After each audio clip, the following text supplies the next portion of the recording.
You slip sideways through the corridor so your sleeve doesn't brush the lacquer, and the house helps you with the rest.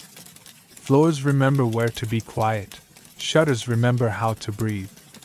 Lantern light. Oil, not bragging. Pools in the places where a foot might ask, "Is it safe to be a roomer here?" You are inside a Heian mansion the way a pearl is inside its shell. Not trapped, exactly, but taught to speak softly. Bamboo blinds, sudare, stand like polite guards. Folding screens, biobu, lean in with painted pines. Freestanding curtains, kicho, right little rooms inside bigger ones. A night wind lifts from the garden pond, touches the edge of a blind, and the blind answers with the smallest possible clatter, as if apologizing to the moon. The courtyard has rehearsed dusk. A crescent minces the roof tiles. Crickets take attendance.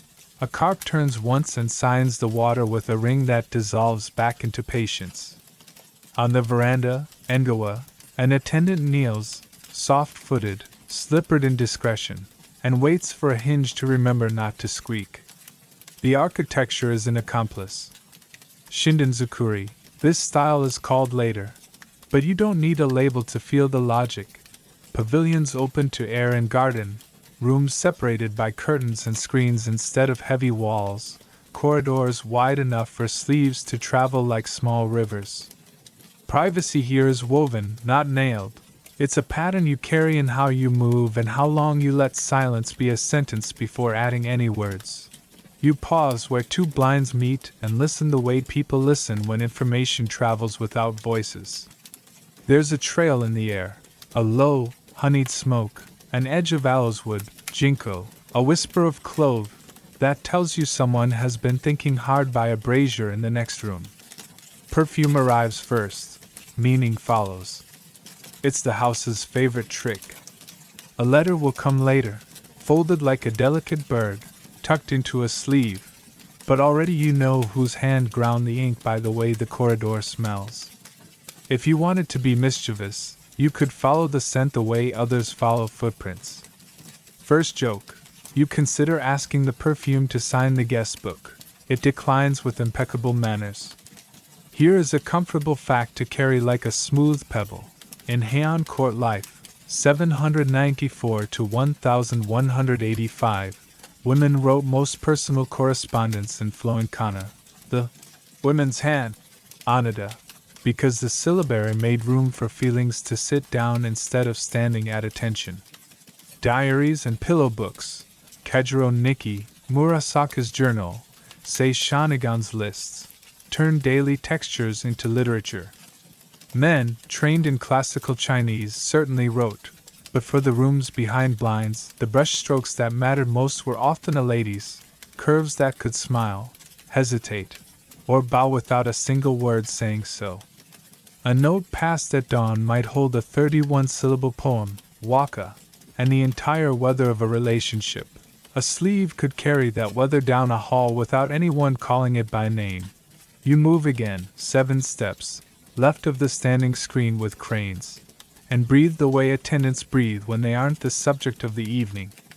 A maid waits with a tray that belongs more to shadows than to wood. She knows which hinge doesn't creak tonight, hinges have moods, and which corridor boards have learned to behave because the head steward spoke persuasively to them after a loud afternoon. She also knows the one gap in the blinds where a breeze will slip through carrying a scent like a messenger's whisper. The delivery will be quick, a folded slip, dyed paper peeking in layers, perhaps edged like torn snow. The receiving will be slower, a hand extended into lamplight, an inhalation that reads before eyes do, the smallest rustle as a ribbon is untied, a quirky tidbit to fold beside that ribbon. Some letters were gently warmed over incense before delivery so the fragrance would wake as the paper opened, an entire greeting composed for the nose. Paper itself might be dyed in seasonal gradients, pale willow for spring, deeper persimmon for autumn, then stacked in layers so that even the edge of a fold murmured context. I know what month it is. I know what you love. The best hands toward their decal edges not to imitate neglect, but to paint with texture. A message became a landscape. Fingertips were expected to visit before eyes. Look back at the garden and you understand why screens work better than doors here. Courtiers live in a world where much of the conversation happens through gauze and wood and manners. A carriage passes outside the compound wall, ox hooves soft, wheel spokes soft, everyone agreeing to cooperate, and a thread of fragrance trails behind the lacquered panel like a ribbon deciding which way to curl. The scent has a name, and the house already knows whose name it is. Later, at a festival, you could stand at a crossroads after dusk and identify houses as they glide past, not by crests but by blends. Who favors sandalwood lifted with cinnamon? Who keeps a clove more polite than necessary? Who adds a note they will never admit to anyone but their diary? Second joke: if scents were court titles, half the carriages would be promoted for excellent attendance, and the other half for creative grammar. Historians still argue whether nocturnal visiting, yobai, as later readers will label it, was truly common among the highest ranks or mostly a literary habit polished by the tale of Genji, whose lovely people behave like moonlight with opinions. They also debate how private these houses really were, given the openness of the architecture and the number of heirs within a single courtyard who could write a chronicle if properly bribed with gossip and plum cakes. The safer bedtime version is practical. Walls in Heian mansions encouraged soft behavior. Messages lived in edges, at the blind, at the screen, at the sleeve, and everyone learned to appreciate a well-timed footfall. You feel the floors give under your knee as you stop again. The wood has been walked into diplomacy by centuries of fabric.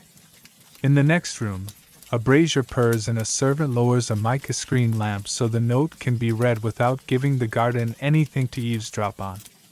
The paper blooms under light. Flecks of fiber catch and release a glimmer. A pressed petal sighs in the fold. All this care isn't extravagance. It's a form of listening. Letters here must be comfortable to touch, comfortable to smell, comfortable to live near after they've said their first thing, because the reply may arrive tomorrow or in a week, and patience is a style of love the house can see. You think about how corridors escort meaning. The path from room to room is never straight. It curves the way a poem does when it needs one more syllable to carry grace. The maids learn these curves in their ankles. The blinds learn them in their cords. If a blind breathes at the wrong moment, the night rewrites itself. If a carriage wheel complains at a gate, a rumor arrives before the message. Everybody in this world is in the same business. Timing. Third joke. Even the carp in the pond waits to ripple until the lord of the house has finished a sentence. The carp is promoted to assistant to the assistant chamberlain for aquatic etiquette. Another comfortable fact, lamplit and modest, Heian houses often included a small incensing room, takemuro, where robes and furnishings could sip perfume from the air. Robes of many layers, you'll meet them properly later, were not only colors but vessels. Fabric remembered scent the way a diary remembers verbs.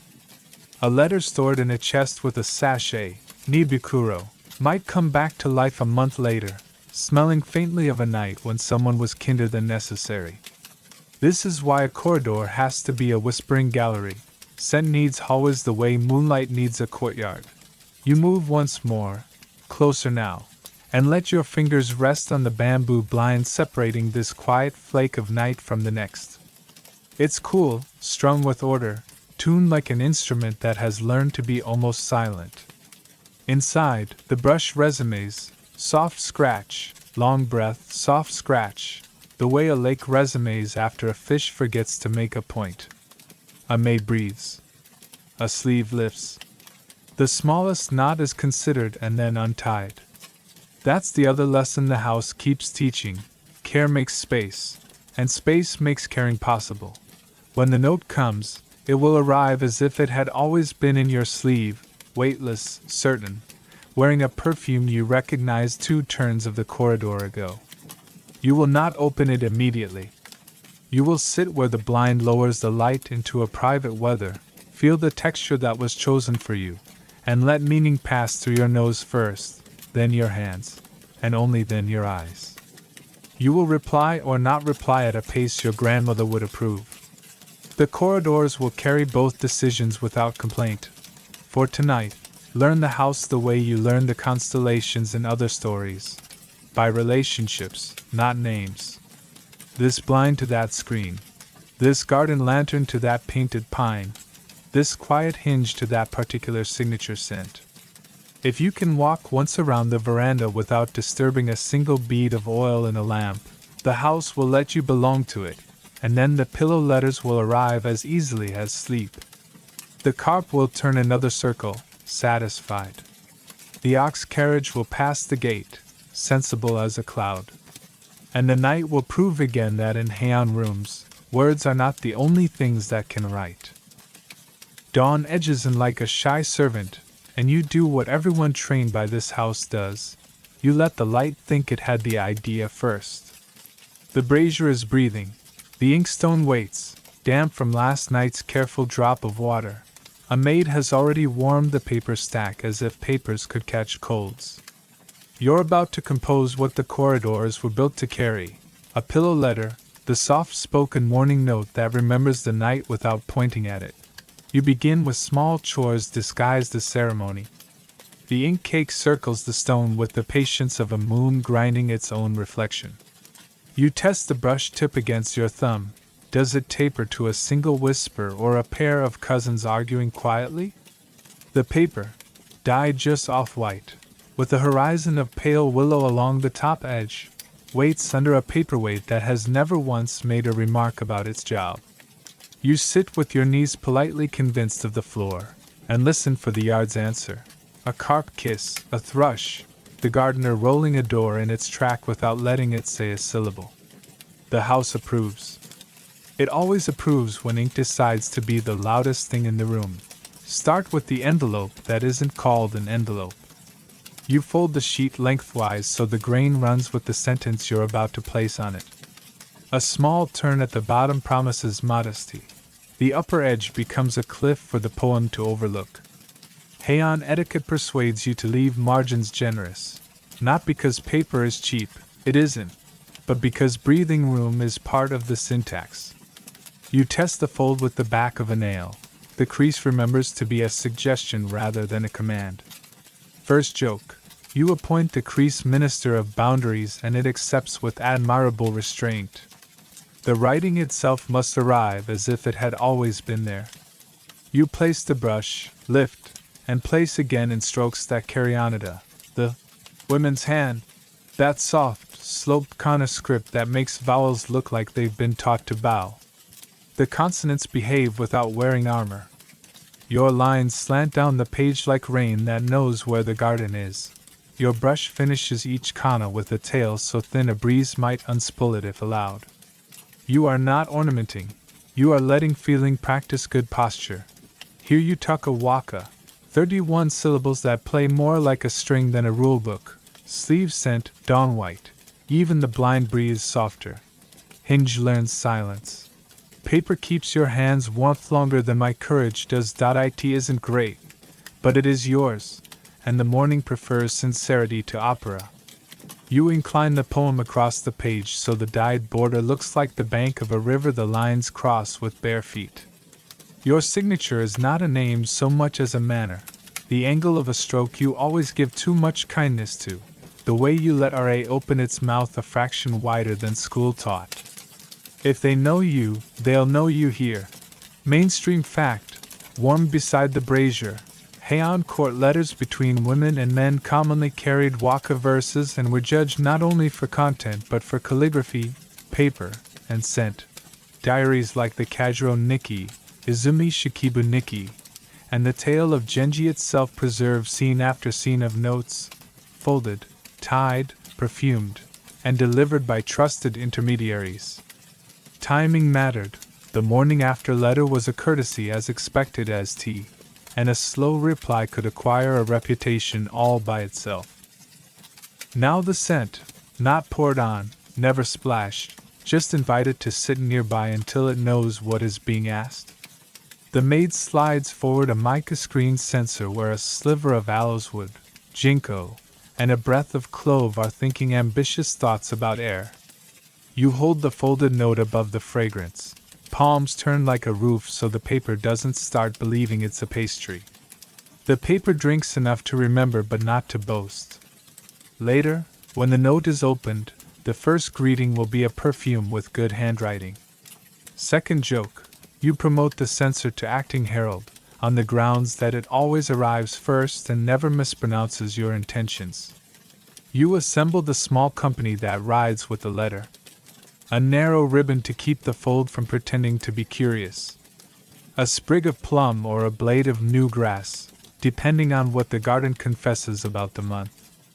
If you are feeling very bold, a fragment of the fan you used last night, smoothed and tucked so that lacquer glances the paper like a wink. This isn't clutter, it's punctuation. The maid who carries the note will know how to angle the tray so the season announces itself at the blind before the words change rooms. Quirky tidbit to pocket beneath the bough. Some households dusted the inside of a fold with a pinch of blended incense ash, so fine it looked like breath, so that when the recipient opened the letter, a ghost of smoke would remember the sender's room.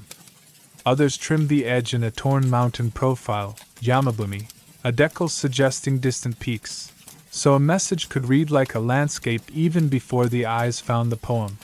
The path your note will walk is short in distance and complicated in manners. The maid, call her the most trusted conspiracy in the house, chooses a corridor where boards have learned to keep their gossip for later. She knows which blind cord is easier to persuade, and which screen foot doesn't test tempers in the morning. She pauses at the lacquer post because lacquer enjoys being admired.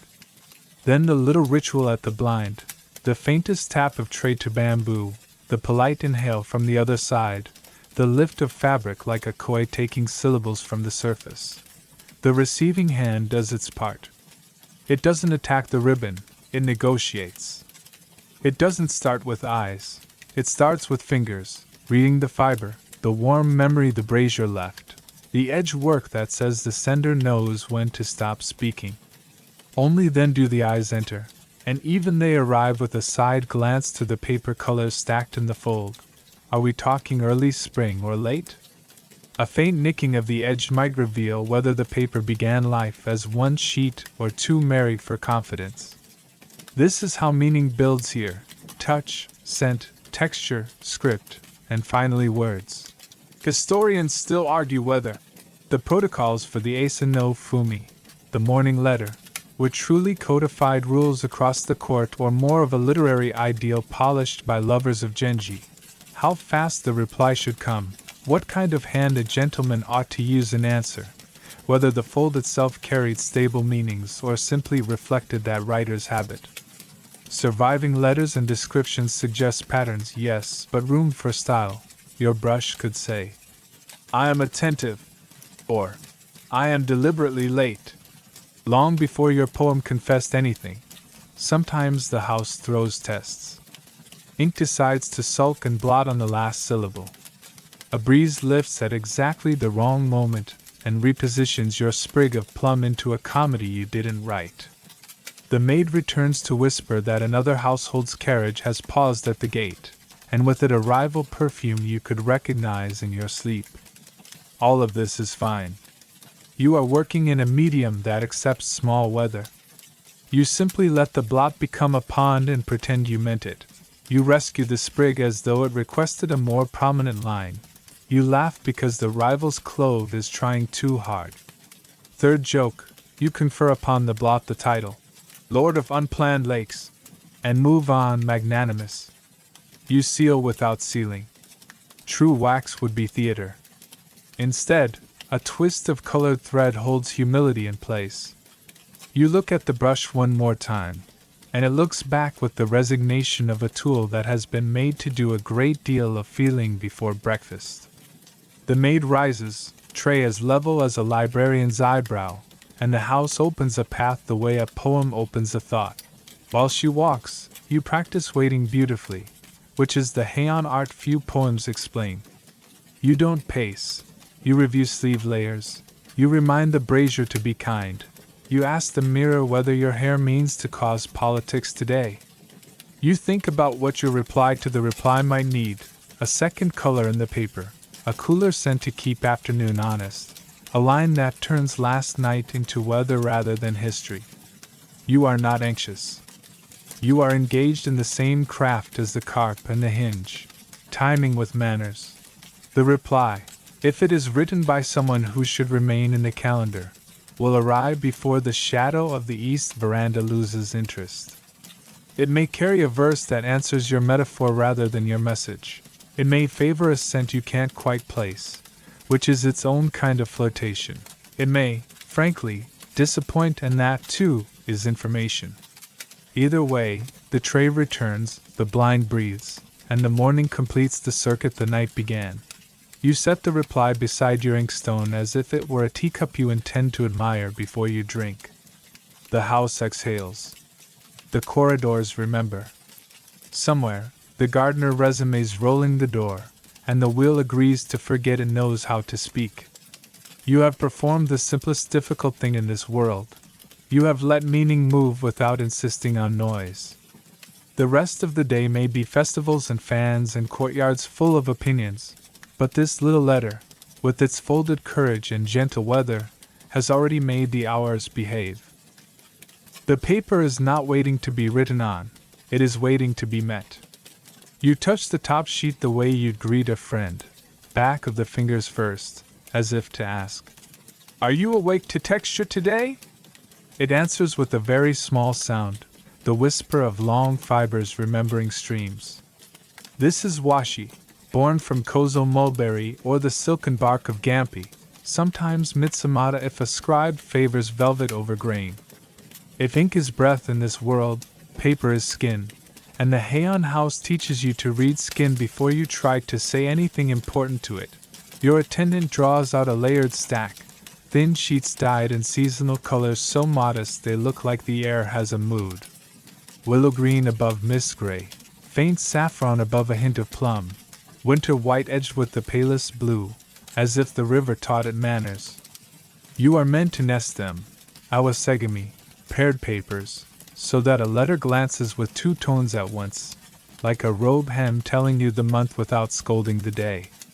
Even the decal is a kind of brushstroke, pulled just uneven enough that a fold looks torn from a landscape and not cut from a shop. You lift another sheet and it glints, the quiet sparkle of mica scattered so finely you don't see the dust, only the effect, starlight remembered. Some papers carry sprinkled gold or silver, sunago, flicked through a sieve so evenly that text will sit in a constellation it did not create but will pretend to own. Others bear cloud bands brushed in pale pigment, kasumi, floating zones where verses will rest as if the sky made room for thought. If a sheet marbles with smoke-gray whirls, suminagashi, that is ink persuaded to float and drift before the paper coaxes it home, a water story captured and dried into obedience. Mainstream fact to set by the inkstone, late Heian poetry anthologies and letter fragments, think Koken Wakasha leaves in the Koijair or the elegant Sanjuro Kunankasha, poems of the 36 immortals, survive on decorated papers. Dyed grounds, scattered metals, cloud washes, and layered tones that turned waka into objects as much as texts. The brushwork mattered, but so did the support. You were judged on paper sense the way you were judged on metaphor, and a clumsy sheet could make a good poem trip over its own sleeves. You test the tooth with the brush's dry point. Gampi sings, a tight, glossy surface that lets strokes sit up straight. Kozo smiles, longer fiber, a tiny nap that receives ink as if the page were thirsty for manners. There is a paper for confession and a paper for teasing, a paper for festivals that throws back lamplight and a paper for rain that drinks ink before it can complain about weather. You learn to assign their temperaments like courtiers, Gampi for wit, Kozo for warmth, Mitsumata for persuasion. Historians still argue whether certain refinements, heavy mica dusting, systematic marbling, or particular stencil prints on imported karakami, became common already in late Heian or matured in the centuries just after. They also debate whether torn-edge collage, tsujigami, papers pieced and overlapped, began as economy, nothing wasted, all offcuts invited, or as a deliberate aesthetic, the court deciding that seams themselves could be poetry. Your bedside verdict is simple. Both motives behave well in the same room. You arrange a sandwich of color, mist over willow, willow over cream, and the stack becomes a miniature landscape. Low fog on riverbank at dawn.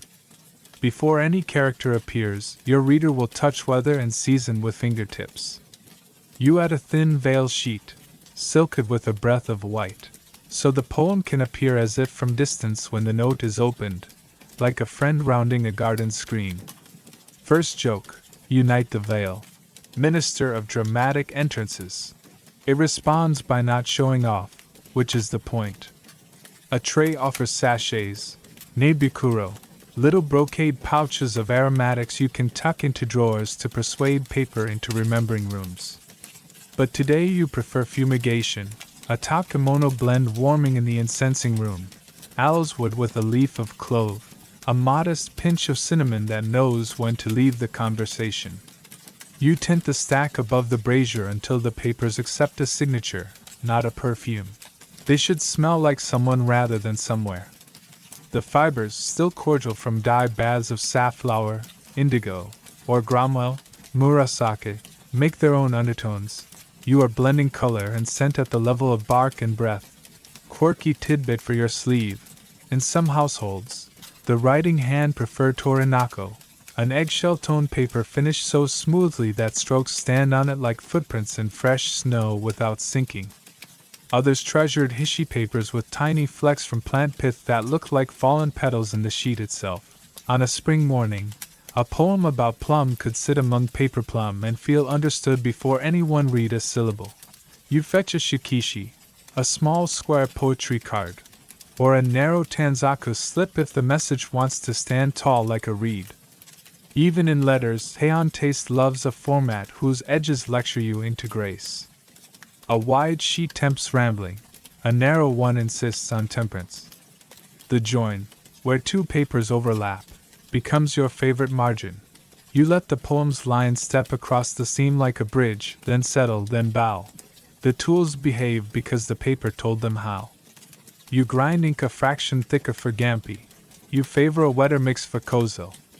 Your brush seems to breathe with the sheet, the first kana landing like a bird on a reed, the final tail of a stroke thinning until even the mica blushes to feel it. You space lines so that Sunago sparkles in lacune, not through words. If you must correct, you do it with composure, a light paper patch married into the ground, feathered at the edge so the page adopts it as kin. Second joke, you bestow on your patch the title, Deputy for Graceful Recoveries. The page accepts and pretends it never met the error. Mainstream truth, folded into the tray, decorated papers were not wasteful display.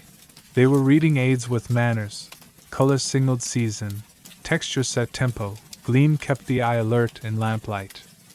In salons where verses volleyed back and forth, a sheet that caught breath could rescue a clever line from passing unheard.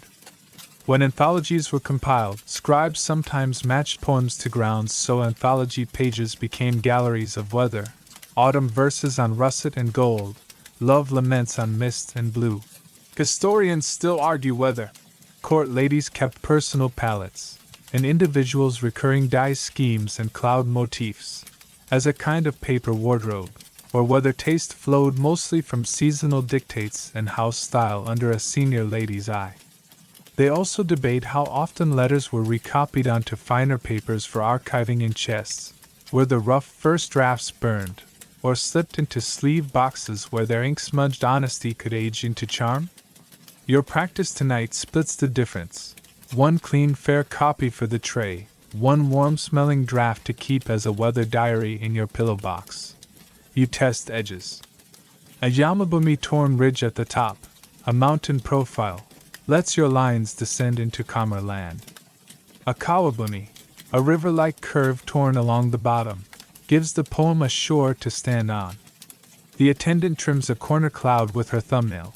It reads as sky when the letter opens. You're not making pictures. You're making touch suggestions the way a fan suggests breeze. Your reader will put a thumb where you intend, on shore, on cloud, on ridge, and their body will enter the scene before their thoughts do. A small Sumi test on a spare strip tells you what the page wants to say back. It says, please be concise. So you are. You place your waka in 3 courtesies.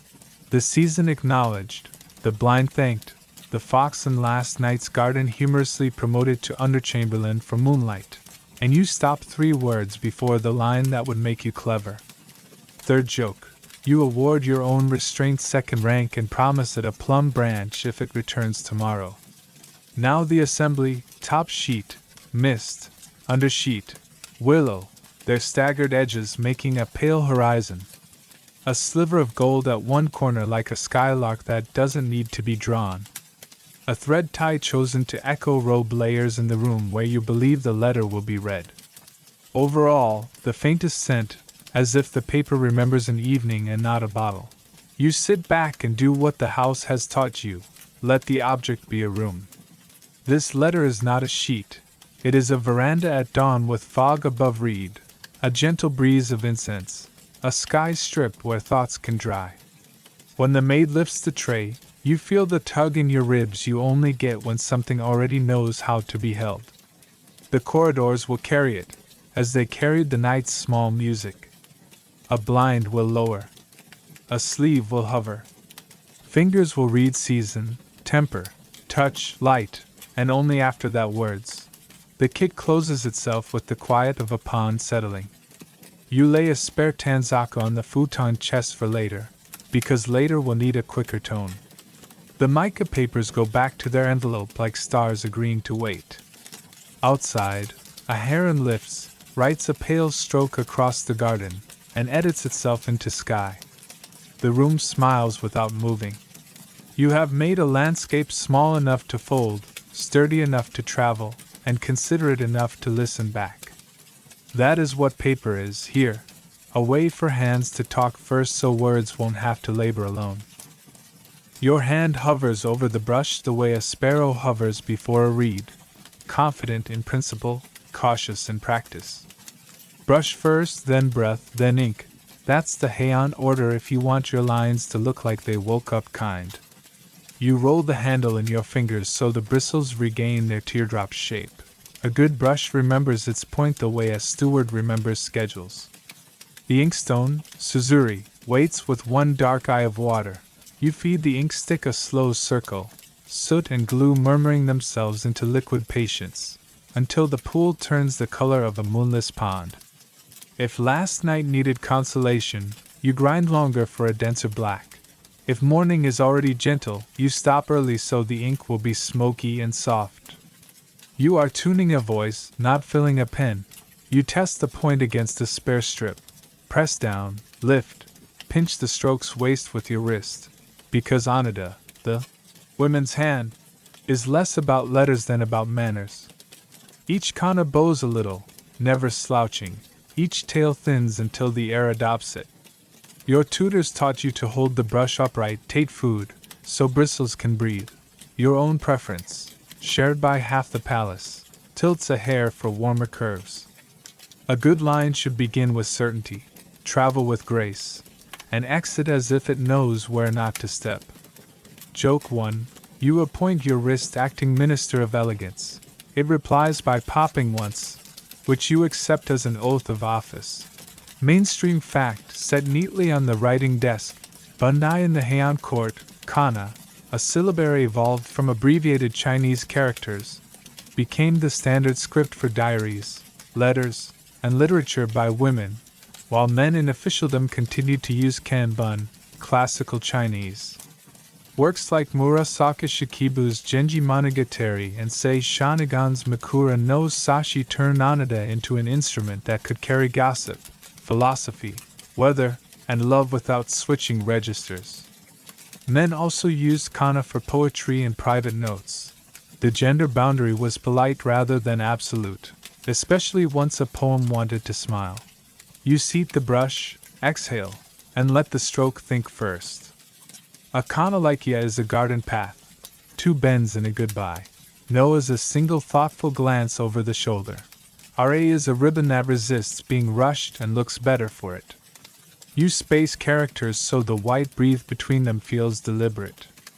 The trick is pressure modulation.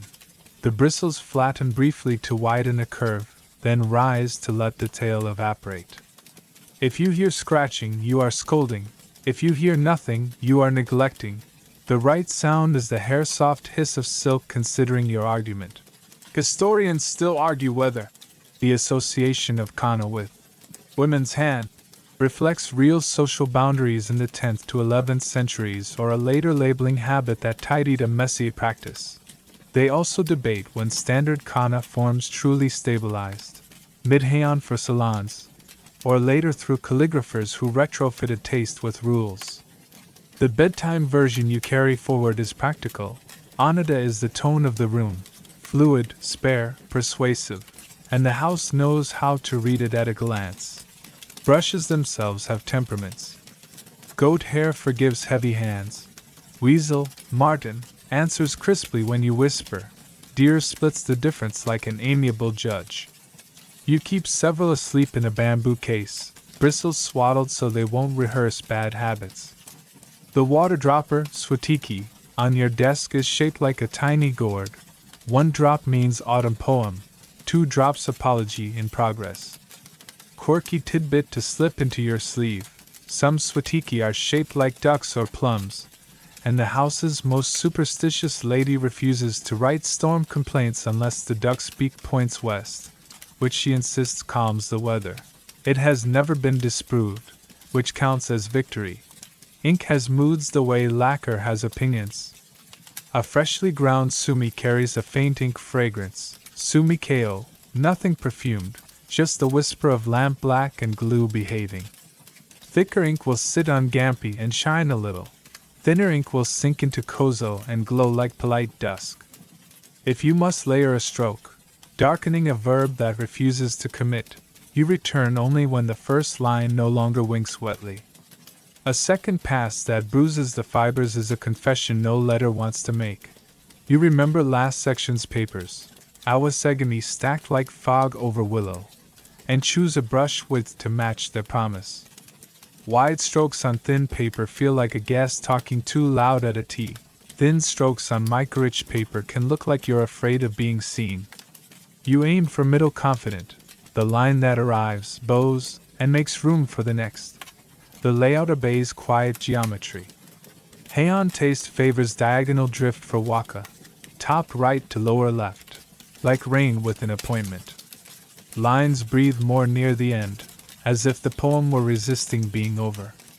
If you must fit prose and verse together, you change ink tone slightly so the poem can be heard inside the room without being announced. Joke 2. You grant your inkstone director of volume control. It declines applause on the grounds that silence is meeting minutes enough. Your hand wants to speed up on familiar words. This is how accidents audition. You slow, remember that speed shows, and that a hurried kana looks like it tripped on its own sleeve. When you do stumble, an ambitious hot tempting flight, you let the tail taper into intentional delicacy and allow the paper to adopt it as a grace note. The whole house is trained to accept corrections with poise. Even carp in the pond edit their ripples as if priests were watching. Mainstream truth to set beside the brazier. Heian calligraphy schools. Weo styles linked to masters like Fujiwara no Yukinari. Valued rounded, flowing forms, balanced white space, and a feeling of unforced poise. The same court that staged perfume games and poetry matches also judged stroke rhythm, praising hands that made complexity look inevitable. Even sutra copying, a devotional labor, trained wrists to evenness and breath, skills that smuggled themselves into letters and fans. Historians still argue whether famous calligraphic fragments, attributed to noblewomen whose names carry centuries of respect, are truly their hands or later copies made in homage, since treasured pieces were recopied to preserve style. They also puzzle over how often palace women practiced kanji alongside kana in private, their competence masked by what politeness preferred to display. In your room, the argument arrives as a useful permission, write as if someone will keep the page. But don't let that thought stiffen your shoulder. A small ceremony saves many mornings. You wake the brush, dip, press into felt, roll, before the first real line, then write a throwaway kana on a sliver you keep for this purpose alone. You read the sliver the way a sailor reads wave refraction. If the tail fades too soon, you add a half drop of water. If the body swells, you grind 2 more circles. The sliver dries pinned under a paperweight shaped like a miniature ox that has never once asked for oats. Joke 3. You promote the ox to undersecretary for preventing drama. It takes the job with unblinking calm. Your posture meets the kid halfway. Elbows loose, shoulder heavy enough to anchor, spine long enough that breath can count syllables. You are trying to make 31 fit 31, but you refuse to make the reader feel the arithmetic. The last line lands, the brush lifts, and you give the page a heart's beat to gather itself. A blotting paper kiss, quick, respectful, keeps the tail from smudging when you fold. If a faint sheen remains on the thickest stroke, you hold the letter on edge and let gravity do the last kindness. Quirky tidbit worth tucking into your pillow box. Some households kept a scent ledger, a thin booklet with dabbed patches of past incense blends beside swatches of paper, so that a lady could recreate a mood months later as faithfully as a cook repeats pickles. Next to each swatch, a small sample kana showing how that blend looked under that paper in lamplight. Not science, exactly, just court-level empiricism with better sleeves. You remember to thank the tools, which is really to thank yourself tomorrow. Brushes are rinsed in lukewarm water, cold makes them sulk, shaped to a point, and stored with their breathing sleeves. The inkstone's eye is emptied and wiped so no crust hardens into tomorrow's complaint. The swatiki is returned to its tray beak forward, your private superstition now, even if you pretend it isn't. Before you rise, you read the page with your palm, 3 gentle passes, feeling for buckles and raised places that might reveal a hidden scold. The page lies even. The kana feel alive but not excited. The space between lines looks like listening. If the house could nod, it would. Outside, the blind breeze once. The garden edits a swallow. The hinge remembers to stay retired. You fold, you ribbon, you scent without sermonizing, and you surrender the page to the tray's level mercy. Whatever comes back will carry its own breath and brush. You'll read stroke weight before you read apology, tail length before promise, ink tone before metaphor. This is not suspicion, it's fluency. In a world that refuses to shout because the rooms are made of screens, the difference between bold and boorish is 1 grain of pressure. Tonight your hand has remembered. The letter moves away like a small bark with a reliable crew. You exhale, and the ink on your nail throws 1 last star at the lamp and disappears. 31 syllables can do what a shouted speech cannot: slip past blinds, behave in a sleeve, and say, "I'm here," without waking the carp. You turn your brush the way a key turns, because waka is a door with a very particular lock. 5, 7, 5, 7, 7, no more, no less. And the first person who taught you to count on your fingers also taught you to count on your breath. The court calls a short poem, but that's modesty. It's really a polite password, a small ritual that lets 2 minds meet in the middle of the night without bumping into furniture. You practice with the house. It helps, as always. A blind breeze once, signaling the room is listening. The inkstone lifts a quiet shoulder. The garden answers with a breeze that knows where sleeves live. The trick is indirection. You never write. Come back. You write pines, matsu, and let the double meaning, pine tree, to wait, do the escort work. You never write. I'm jealous. You write sleeves damp with dew, and everyone involved agrees that weather sometimes happens indoors. If you need to apologize, you name a river and ask its forgiveness for borrowing the banks. The poem conducts all the verbs while your face remains a still pond. Mainstream fact to tuck beside the ink.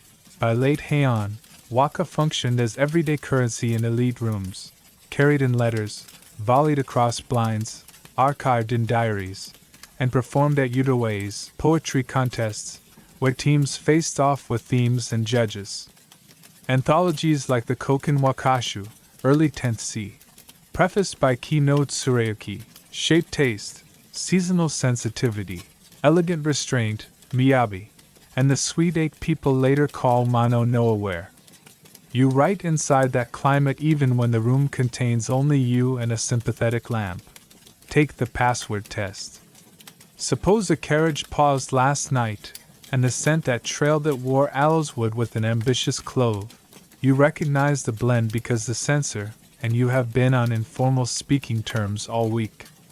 A foolish note this morning would gossip. A good one offers a gate that only one person can walk through. Hidden at the gate, pine shadows lengthen quietly. Is it night, or you? If dawn must tell its story, let the latch forget your name. No names. No claims. Only Matsu casting waiting across a threshold.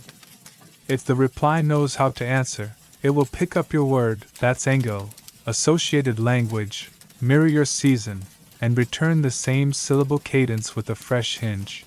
Perhaps haze for morning, or read blinds for discretion. You make friends with the other tools of suggestion. A makura kotoba, a pillow word, stock epithet like ashabiki no for mountain, lays the poem's head down in the right province before the thought sits up. A kakakatoba, pivot word, turns a single sound into two meanings, the way hot can be loom or flag, the way kiri can be missed or to cut. A good pivot leaves both doors open, a great one leaves you unsure which room you're in, which is when a poem teaches you something your diary couldn't. First joke, you appoint Matsu, deputy minister for waiting without complaining. The pine accepts with exemplary patience. You hear the corridor's small cough and know the day's themes are arriving. Invitations to a poetry match come scented too. First round, spring rain. Second round, partings by river. Final, moon above a half-closed blind. You will stand behind a screen and read softly while a judge with an eyebrow like a calligraphy stroke decides whether your due feels earned. If you say plum in late spring, you will learn how quickly an eyebrow can lower your stipend. The safest path is season honesty and topoi that behave, haze in spring, cicadas in summer, geese and color in autumn, snow and sleeves in winter, then make it yours in the tail of a line.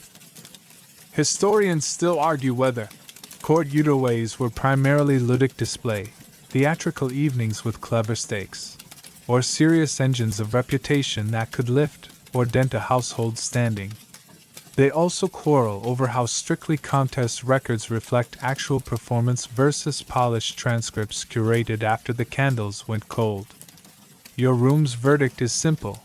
If 3 households adjust their carriage routes the next week because of how a judge praised your haze, the evening had real weather. A lettered friend whispers a technique you promised to never abuse. The hidden acrostic. Take the first kana of each line across 3 exchanged poems, and let them spell a name no one will admit is there. It's a parlor magic trick, rare, risky, delicious, and the safest version hides a place, in Yudamakura, a poetic place name like Suma or Yoshino, rather than a person. Quirky tidbit. Now and then a fastidious ant catches the game and retaliates with a reverse acrostic that spells, "Know your seasons." You send her a tray of persimmons and switch to honesty for a month. You practice reply time, which is its own poetic form. Too quick and your eagerness fogs the ink. Too slow and the dew soaks the sleeves beyond repair. The rule of thumb is half a festival, enough time to pretend you considered, not enough for rumor to recruit. When the note arrives, you read tone first. Did the brush lean, warm, or stand formal? Did the tails linger, hesitant kindness, or snap, confident boundary? Your poem answers the posture before it answers the words. Mainstream truth, warmed on the brazier's rim. Heian poets prized Hankadori, elusive variation, quoting a famous line or place but tilting it so memory and novelty greet each other with a bow. Overdo it, and you're a magpie. Underdo it, and you sound like you don't read. The sweet spot is recognition that surprises, a known plum branch painted with your weather. You will be tempted, on bold afternoons, to overseason your poem. 3 kinds of haze, 5 winds, a moon with a part-time job. Resist. Waka wants 1 image, 1 turn, 1 lingering aftertaste. The shape should feel inevitable, as if the poem self-assembled while you were politely holding the brush. Second joke, you promote your tendency to overseason to comptroller of too much cinnamon. It retires with honors. The fan on your desk is not just to negotiate summer. A sense it carries quick verses in public. A flick, a peek, a line scrawled in small kana along a rib. This is street poetry by court standards. The fan's curve forces you to compress. The audience forces you to behave. Do not try a pivot that requires a footnote while someone is pouring tea in a robe with 9 layers. Save your acrobatics for Tanzaku in quieter rooms. Historians still argue whether the tale of Genji's constant poem exchanges reflect a court where everyone actually wrote all the time, or a literary ideal projecting the best rooms onto everyday life. They also ask whether the famous prefaces, like Tsuruyaki's in the Kokinshu, record aesthetic consensus or perform a persuasion that later generations mistook for law. Your body, handwriting class sore and pleased, suspects that ideals and practice shared a veranda. Plenty of prose days, and then a night when dew and sleeves behave so perfectly the air insists on poetry. Before you seal today's note, you test the password nature of your waka one last time. Does it open only for the intended mind? A strong engo, pine/weight, bridge/edge, wave/answer, narrows the keyway. A place name, Yoshino, Sumiyoshi, Uji, bends the key's teeth to a shape only someone with the same map will recognize. A scent, yours, finishes the lock. This is not secrecy as much as kind focus. The poem's job is to invite the right person and let the wrong ones enjoy the scenery. Quirky tidbit for your pillow box. Some salons kept a theme basket, narrow lots with topics written in gold on slips. Guests drew a theme at random. First geese, damp sleeve, haze at the river mouth, and composed on the spot while an attendant warmed paper in the incensing room so thoughts wouldn't shiver. You make a private one for practice and discover that wet sand on Geta is a more difficult theme than any judge admits. 3 small jokes keep the ink friendly. First, the pillow word ashabiki no is appointed underchamberlain for polite throats. It clears your opening like a cough that knows court ranks. Second, the dew on sleeves is promoted to acting minister of plausible deniability. No one ever cries, they only meet weather. Third, your brush rest is granted 5th rank for preventing disasters since it kept the wet point from painting the robe you were proud of this morning. You fold the poem into its miniature landscape, mist above willow, mica remembering stars, and pass it to the corridor with the steadiness you learned from last night's hinge. If a reply comes, it will step through your password with one of its own. Perhaps, read carrying, parting, perhaps, bridge carrying, meeting halfway. Either way, the house will do what houses do, diffuse voices, amplify intent, and keep a ledger of kindness written in paper fibers and perfume. Before the tray leaves, you read your poem once more in a whisper, counting 5, 7, 5, 7, 7 on the soft of your teeth. It fits. It breathes. It neither begs nor boasts. You place your hand over the fold as if blessing a small boat, and the maid, expert in tides, takes it down the hall. Behind the blind, the ink dries the way moonlight dries on a pond, quietly, completely, without ever insisting it was the most important thing that happened today. The brazier starts as architecture and ends as biography. You lift the lid, and a draft like a courteous bow slips through the ash. White ash is the stage. A small charcoal, already calmed down from its youthful fireworks, is the actor. A thin mica plate is the prompter that keeps everyone from overdoing it. You nudge the ash with tongs until it behaves like a dune with perfect posture, then set the charcoal and lay the mica so the heat will be gentle, indirect, and persuasive. You are not burning, you are warming the idea of perfume. That's the whole art here. Convince fragrant things to speak in low voices.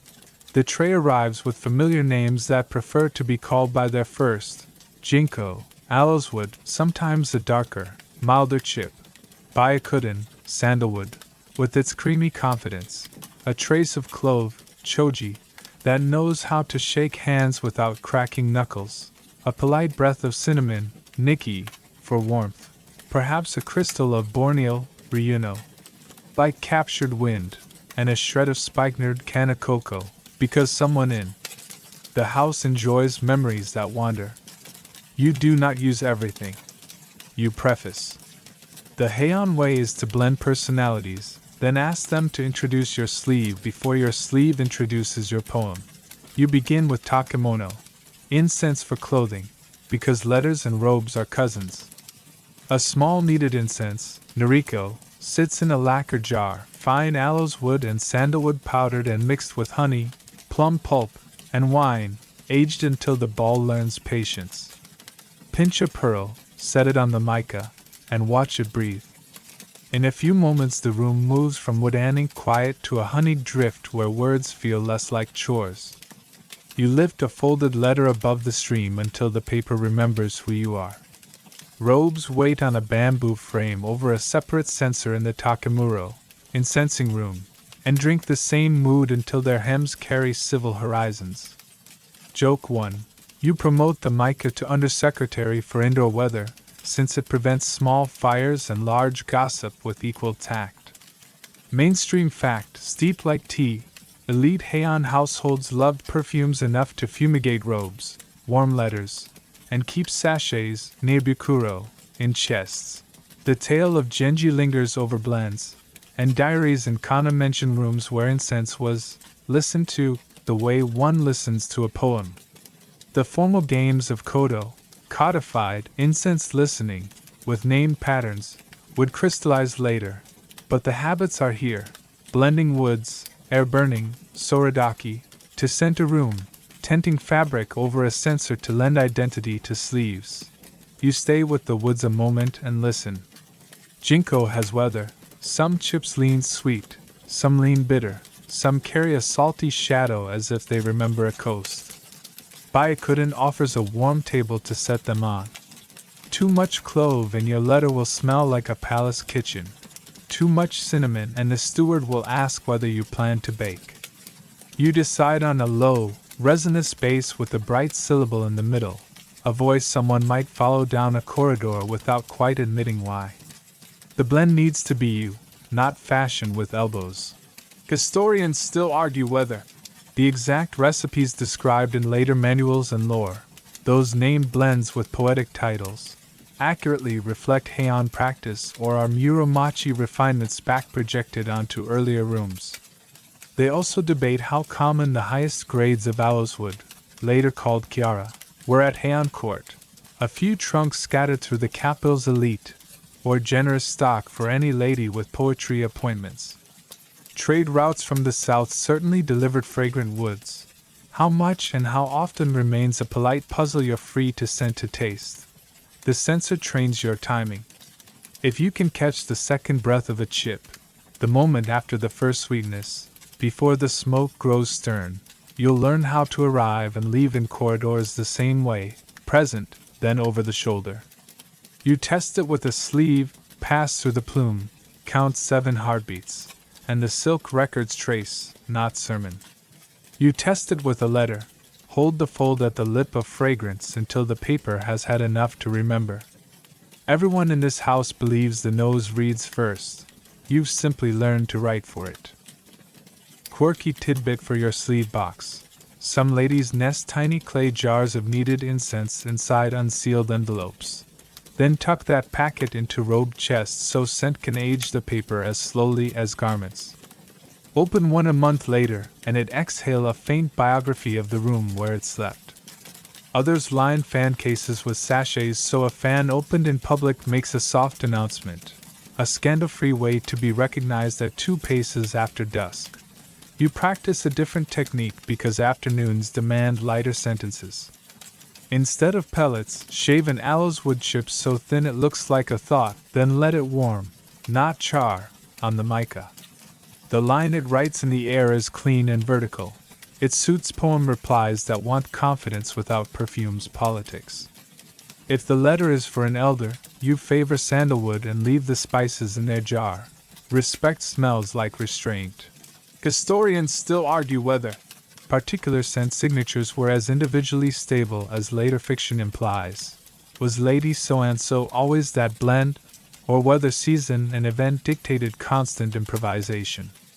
Surviving notes and tales suggest both a house style shaped by the senior lady's preference, and seasonal shifts, cooler woods in summer, warmer in rain, layered over it. The only rule that behaves in every room is don't exhaust your neighbors. Etiquette lives in air as much as paper. You do not announce a new blend at a funeral color day. You do not forget to send a robe sent as a gift. You do not argue your mood with clove when the garden is speaking plum. The brazier becomes a kind of clerk. It logs your tact in a ledger no steward can read but every attendant can feel. Joke 2. You appoint the ash bed registrar of good decisions because it smooths over more social mistakes than 3 apologies and a tray of sweets. Tools become instruments under your hand. The hibashi tongs are your fretboard. A feather is the volume control. Wave it once to lift a plume away from silk, twice to rescue a letter that's becoming too autobiographical. Your kogo, the small incense box that travels in your sleeve, keeps 2 pellets safe. The way a fan keeps 2 verses ready. You learn to pack air.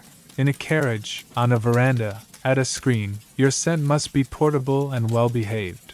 Mainstream truth, set gently by the censor, scent drifted through ox carriage curtains and past reed blinds, becoming part of how people recognized one another at distance.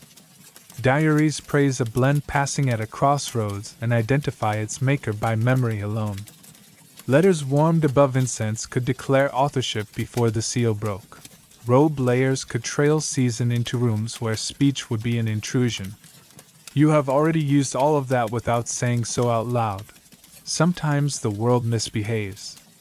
The charcoal decides to be talkative. A chip drops off the mica with theatrical timing.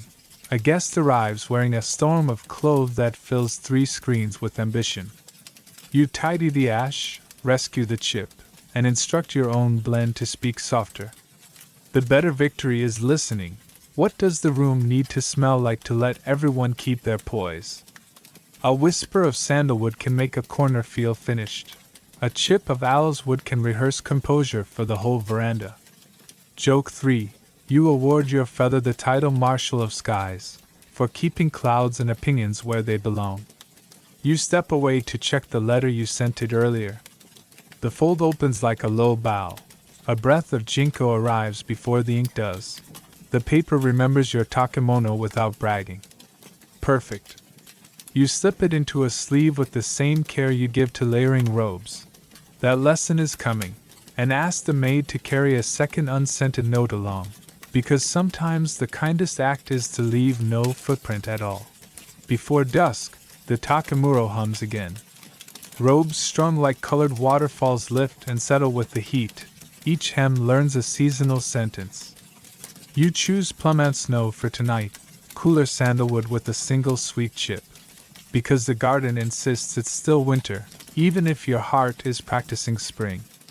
One sleeve brushes the censer tent and picks up a memory it will share at the blind later. Not a fact, just a promise. Close the lid, smooth the ash, rinse the tongs, tuck the pellets. The room keeps breathing on its own. Incense here isn't perfume the way a bottle thinks of itself. It's calligraphy in air, a brush you wield with heat and patience, a script that writes you into rooms before your steps can, and lingers at just the right distance after you have gone. When the carp turns in the pond and writes its ring, the smoke answers with a coil of its own, and for a moment the house seems to agree on everything, voice soft, timing good, traces kind. Dusk edits the city into silhouettes and perfume, which is when crossings learn to gossip. You step out to the lane with your sleeve arranged like a discreet sentence, and the breeze starts reading before you do. Owlswood somewhere ahead, sandalwood nearer, a shy clove passing left to right as if late for a note. The street grid helps. Heian is a neat checkerboard, avenues broad enough for oxen to take themselves seriously, alleys narrow enough for rumor to keep a steady job.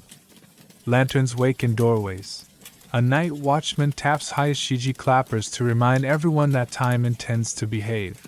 The sky decides to be generous and forgets to hurry the moon. The first ox carriage clears the corner with the unflappable patience of a moving pavilion. Lacquered box, high-spoked wheels, green reed blinds, misu, lowered just enough that a sleeve can consider the night without being considered in return. The ox moves like someone who has never been asked to run. Bells on the yoke answer the road with small silver commas, as if punctuating a letter you haven't received yet. A footman walks ahead with a paper lamp the color of warm rice. Another keeps pace behind, ready to negotiate ruts and the occasional poetic dog.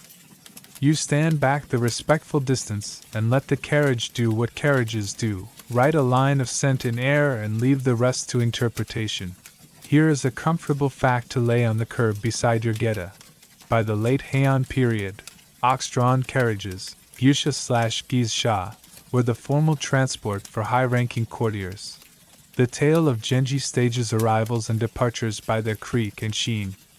And diaries and kana record reads and blinds and the subtle arithmetic of who was seen where and why. The streets and palace corridors both were extensions of the same etiquette. Voices softened, sleeves spoke, and perfumes made the introductions that names could not. You practiced the city's favorite night literacy, reading perfume trails the way you learned to read brush pressure. A lacquer box passes smelling of owlswood with a salty edge. Someone favors a South Sea timber that remembers ships. A softer sandalwood drift hovers in its wake. The smell of a steward who knows takemono, robe and sensing, is not a hobby but a responsibility. Crosscurrents tell you there's a second carriage approaching along the cross street. A brighter clove syllable, warmer cinnamon held back like a rumor.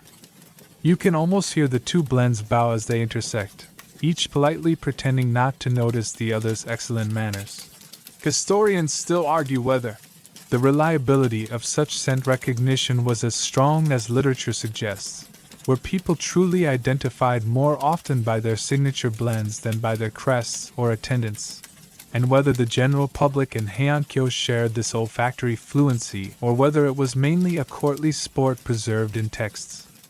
They also debate how frequently elite women left compounds and carriages beyond festivals and pilgrimages. Are the pages of Genji a norm or a best room fantasy? The safe lesson for your feet. Enough outings happen that streets learn to listen. The lane itself collaborates. Shops bank hearths. Kitchens shut their mouths. The ruts of the day cool to a temperate hush, and even dogs resign from editorial positions. A gust from the river turns the corner and tests everyone's sleeve engineering. Your own blend, owlswood with modest sandalwood and one persuasive clove, behaves, keeping to its inside voice. It's much easier to be recognized by kindness than by volume. A maid at your elbow tilts her lamp and the world comes into focus just far enough to be courteous. Quirky tidbit to tuck beneath the cord of your fan. Before a formal round of visits, some households fumigated the carriage interior with sorodaki, air burning incense in a standing censer, then brushed a breath of camellia oil along the wheel hubs to quiet creaks. The result was a box that smelled like a composed sentence rather than a collection of nouns, and wheels that didn't announce opinions at inopportune corners. A different house. Everyone knows which one. Ties a sachet in the ox's harness. For luck. Whether it's the ox or the sachet that's lucky is a matter of theology best left to oxen. Another carriage arrives and performs the old crossroads theater. The front footman raises his lamp just enough to show crests without violating modesty. The rear footman eases the wheel through a rut with a practiced lift that saves lacquer from learning new words. Inside, sleeves shift like quiet water. A ribbon of plum brushes the night. No fruit on board, just a rogue that spent an hour in the Takemura leaning above a brazier where someone blended ginkgo and cinnamon until the air wrote spring on silk. You stand aside and feel the season pass. Mainstream truth, second lamp, traffic etiquette in the capital included yielding hierarchies, gate hours, and the ritual of announcing arrivals at mansions, with blind cords lifting from inside after a footman tapped correctly. Carriages often had blinds and curtains that allowed visibility without exposure. Observers in diaries described recognizing houses by their perfumes at festival crossroads, a kind of urban kodo improvised in the street. Historians still argue whether those street identifications were mostly poetic conceits, a way for writers to praise their own noses, or routine reality in circles where perfume recipes were as carefully curated as robe layers. They also ask whether missa blinds were universally green in this period or whether color varied more than scrolls suggest. Your nose votes probable. Your eyes enjoy the pageant either way. Ata Broader Avenue. The city briefly remembers it as a stage. Oxen pause as a small procession flows by. A courtier's visit, you guess, given the footman's even spacing and the way lantern light floats down the row like punctuation used correctly. The breeze gathers threads of scent from each carriage.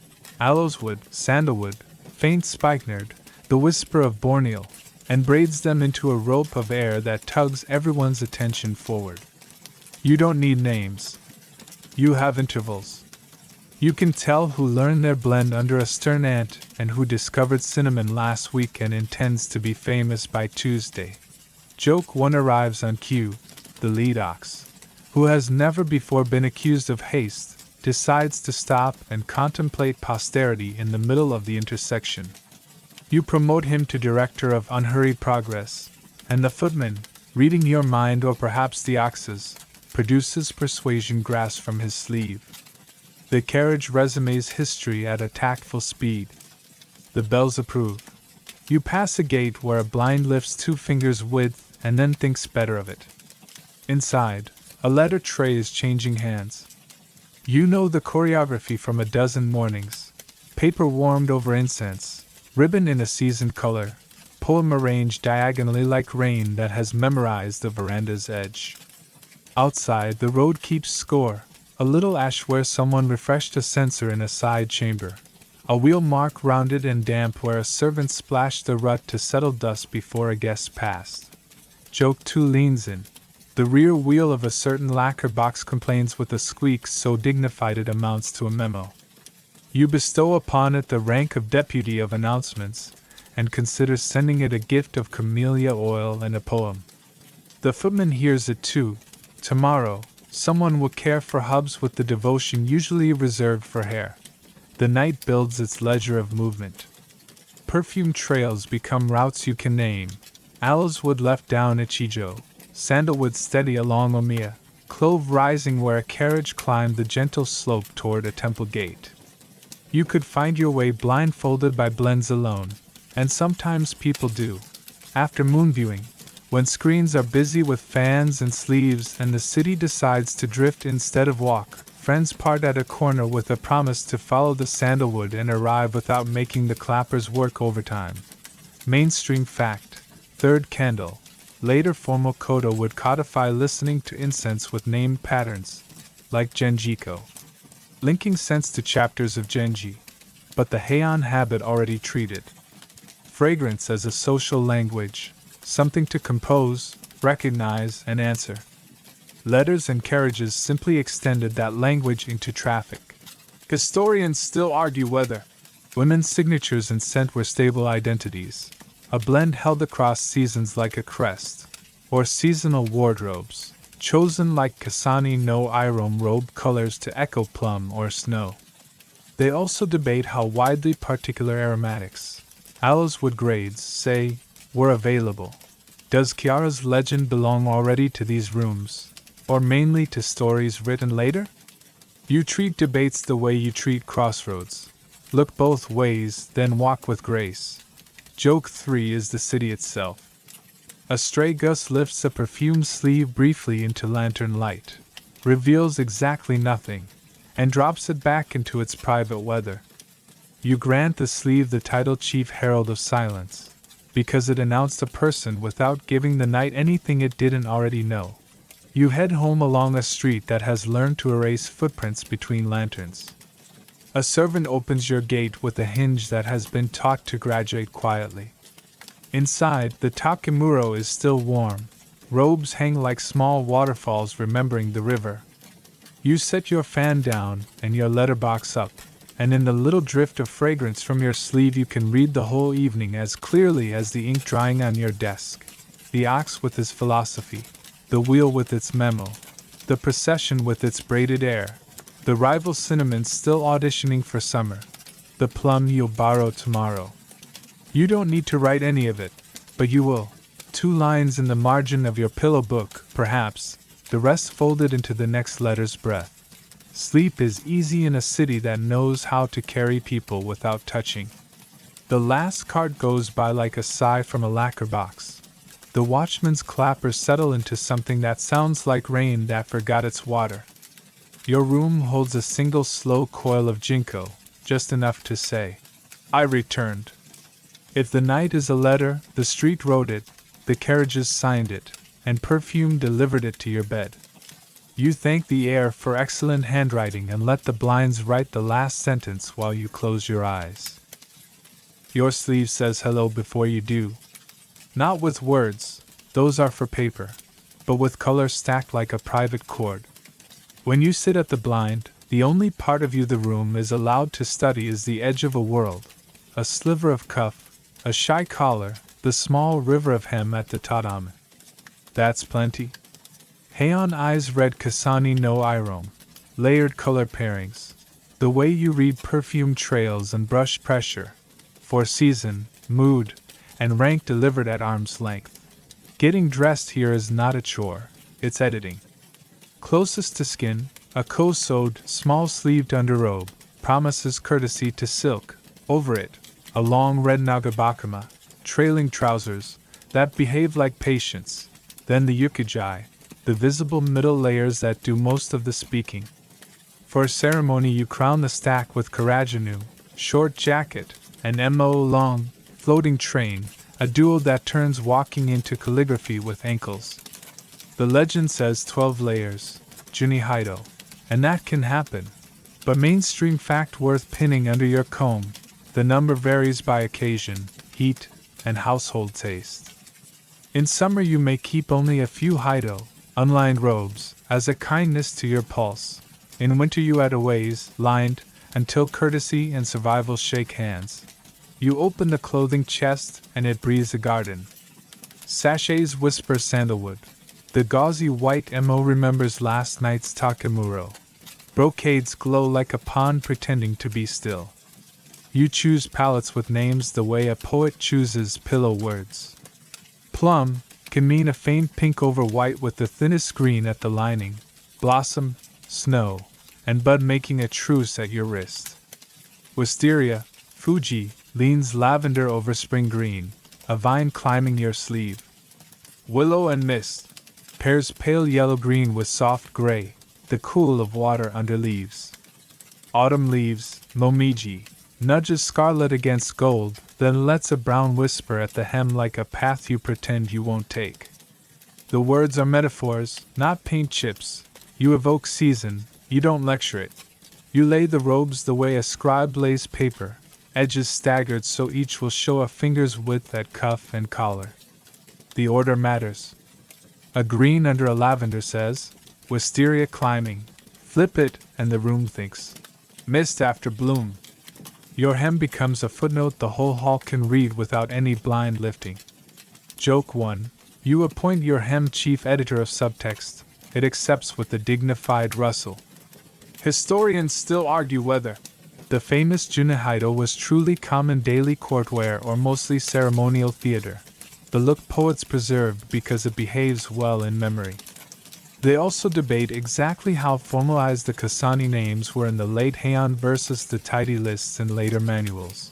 Did every pairing have a canonical title? Or did salons improvise within a shared color grammar? Your mirror keeps the practical verdict. Everyone agrees when winter should look like winter. No one agrees how many violets it takes to be twilight, rather than storm. Robes are weather instruments.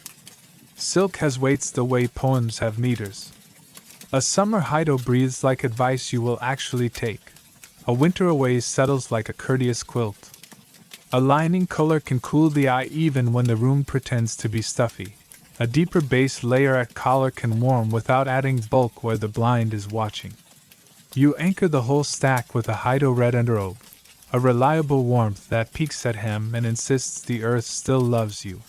Mainstream truth to set on the chest lid. Certain hues implied rank and access.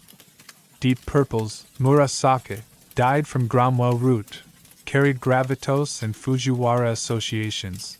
Some saturated colors were the privilege of people who could pay for dye labor and time. Diaries and picture scrolls showed that seasonal correctness could be a career. Dress wrong to moon viewing and your rivals will compose a poem about your weather vocabulary. A quirky tidbit slides out with the sash. Ladies kept little silk swatches, a private, color ledger, and sometimes traded narrow strips and letters, a tactile PS that said, "This is the willow I meant." On muggy days, a maid might cool a robe's hem near ice or a well before you dress, so the first 20 breaths you take feel like a pond winking from the cloth. Another trick. Add a single white veil layer right under the caraginu so lantern light turns your whole stack a degree more moonlit without changing a single color. You put your arm into the first yukijai and practice how the sleeve speaks at blinds and carriages. A sleeve that is too eager floods the opening like a guest who forgets to bow. A sleeve that is too shy withholds information the room requires to be civilized. The correct entrance shows 3 edges. Not 2, not 4, like 5, 7, 5 at your wrist. Your collar staggers, too, a sliver of pale, a tone of deeper, then the main robe, breath, voice, sentence. Historians still argue whether the famous color pairs we name today map cleanly onto the pigments available in your exact decade. Safflower, Bromwell, indigo, gardenia, turmeric, and overdyes can produce astonishing subtleties. But the stability of certain shades, especially brave greens, is a technical conversation that dyers have been winning and losing for a millennium. The bedtime version, craft made the rules, not names. A clever dyer could bend sunlight into silk so well that the poem at your cuff wrote itself. You practice what the hall will assume when you pass. Pale on pale, white, gray, ice blue, says morning weather or winter restraint. Pink into green says blossom and bud, hope without theater. Gold into russet says harvest with opinions. If you need to apologize, let the darker sit under, as if you're carrying the heavy word but not throwing it. If you want to reassure an elder, push a sandalwood robe higher in the stack so the sheen reads as composure even at 10 paces. Joke 2. You promote your wardrobe chest to director of size, on account of the way it exhales approval when the palate finally decides to cooperate. The train, your MO, is a small SAM gravity. It trails like a quiet river, accepts dust without complaint, and announces your turns as gently as a page turning itself. At festivals, the woman who can pivot her MO without tangling attendants deserves a prize not even Genji could afford. The karajinu above is short and decisive, its stiff brocade the punctuation that keeps the sentence from going dreamy. Together they say, I am a season and also a person. Please behave. Mainstream fact tucked under the sash. Scenes in Emaki. Hand scrolls. like the tale of Genji and Bandanagon Ekatoba showrooms where only flowing sleeves and hems identify figures behind blinds. Identity is color, and cut before it is face. That's why hem discipline matters. In a city of screens, silhouette and palette are your name tags. Not every day is a pageant. On errands from veranda to veranda you may wear fewer layers and let texture do the seasonal speaking. A gauzy weave that looks like haze, a satin ground that reads like still water. Even then, your Kasani memory works behind the scenes. The inner collar's pale leaf over the Kosod's cream is enough to let a maid know whether your poem wants plum or willow this afternoon. The house joins the project. The Takemuro leaves a faint signature on each robe. Your letter chest shares its sandalwood diplomacy with the collars. When you sit, a careful maid fans the hems so the color ladder reads clearly to the room. No speeches, just legible kindness. When you stand, she gathers the MO like a long sentence returned to its grammar. Joke 3. Unite the maid minister of punctuation, since she prevents commas from becoming exclamation marks. Sometimes the sky throws you a test. Unseasonal warmth barges into second month. A dust storm auditions for fame in fourth. You can either obey the almanac or obey the air. The brave compromise. Dress the stack for the book and tuck a veil layer that cools the eye, or brighten a lining to admit the weather got the last word today. People who know colors will respect the diplomacy. You finish with the mirror test the way you finish letters with the palm test. Does the stack breathe? Do the edges align like confident verse? When you tilt your chin, does the collar change its mind just enough to feel alive? You turn, and the MO completes a half bow to the blind. The sleeve settles with a small, accurate sigh. The palette says late spring leaning early, which is how your mind has felt all morning. Good. Out in the corridor, the garden wind plays coda with the hems, picking up the faint sandalwood you lent the cloth. Somewhere a brush scratches approval at a poem you haven't read yet. You don't need to say anything. Your cuffs are already in conversation. The blind will read you. The carriage will translate. The pillow letter tonight will simply footnote what the hem has published. Your robe becomes a room you can carry. And when you move, the house does what it always does, edits noise into texture, edits sight into hint, and lets color write the first line. Your message rarely travels alone. It prefers to bring small company, objects that behave like adverbs for the note. Softly, seasonally, sincerely. You open the accessory tray, and it looks like a polite comet tail. Fans, silk cords, tiny sachets, pressed petals, and the occasional twig that is less a plant than an argument delivered in botany. None of this is clutter. It's punctuation. The words work. These things make them behave when they reach another room. Begin with the fan, because it can be a page that moves. The palace keeps both kinds. The perfumed hyogi, cypress slats laced and lacquered, a lady's privacy on a hinge, and the oji, paper on bamboo ribs that folds weather into your hand. The paper one is a nimble messenger. You can write a Tanzaka-sized verse along the outer arc, tuck it half closed so the poem peaks, and send it on a tray with a lamp. When the receiver lifts the ribs, the line flows like a crescent being persuaded into speech. Mainstream fact, fanned into the air. In late Heian circles, folding fans were both tools and texts, appearing in portraits, ceremonies, and scenes in Genji, and were acceptable surfaces for quick poems at salons and on verandas. Hyogi in particular mark rank, often scented and strung with silk and metal fittings. You learn to aim your meaning with props the way you aim a brush. A fan returned slightly open says yes. Returned over closed says not now. Returned closed but warm says. I read it twice and smiled into the wood. If you want to apologize without making the cart blush, you tuck a white down feather at the guard end. A small confession that breath got away from you yesterday but intends better manners tomorrow. Joke 1. You promote the fan to acting interpreter of sighs. It accepts with a flick and no promises. Next to the fans live silk cords, narrow braids the house uses the way letters use verbs. Tie one around a fold, and you declare a temperature, pale green for tender seasons, moon white for restraint, plum when gardens begin carrying gossip honestly on the wind. Knots have tones too. A flat knot is daylight, a longer loop is dusk, a double tail implies reply when rested. The chords are not mizahiki in the later formal sense, those elaborate paper chords that future centuries will insist upon with cheerful tyranny, but they serve a similar rhetoric now, binding without bossiness. Historians still argue whether specific knot meanings were stable across the 11th century or mostly house dialects supervised by exacting senior ladies. Your maid, fluent in 3 households, swears the grammar is portable as long as you don't attempt puns and knots. Then come the tokens that behave like season on a string. A sprig of plum rides with winter's last fortitude. Cherry is riskier. Too easy to seem theatrical unless you keep the blossom count modest. Iris blade for 5th month valor at the bath. Pampas grass, Suzuki, for autumn that writes itself along riverbanks.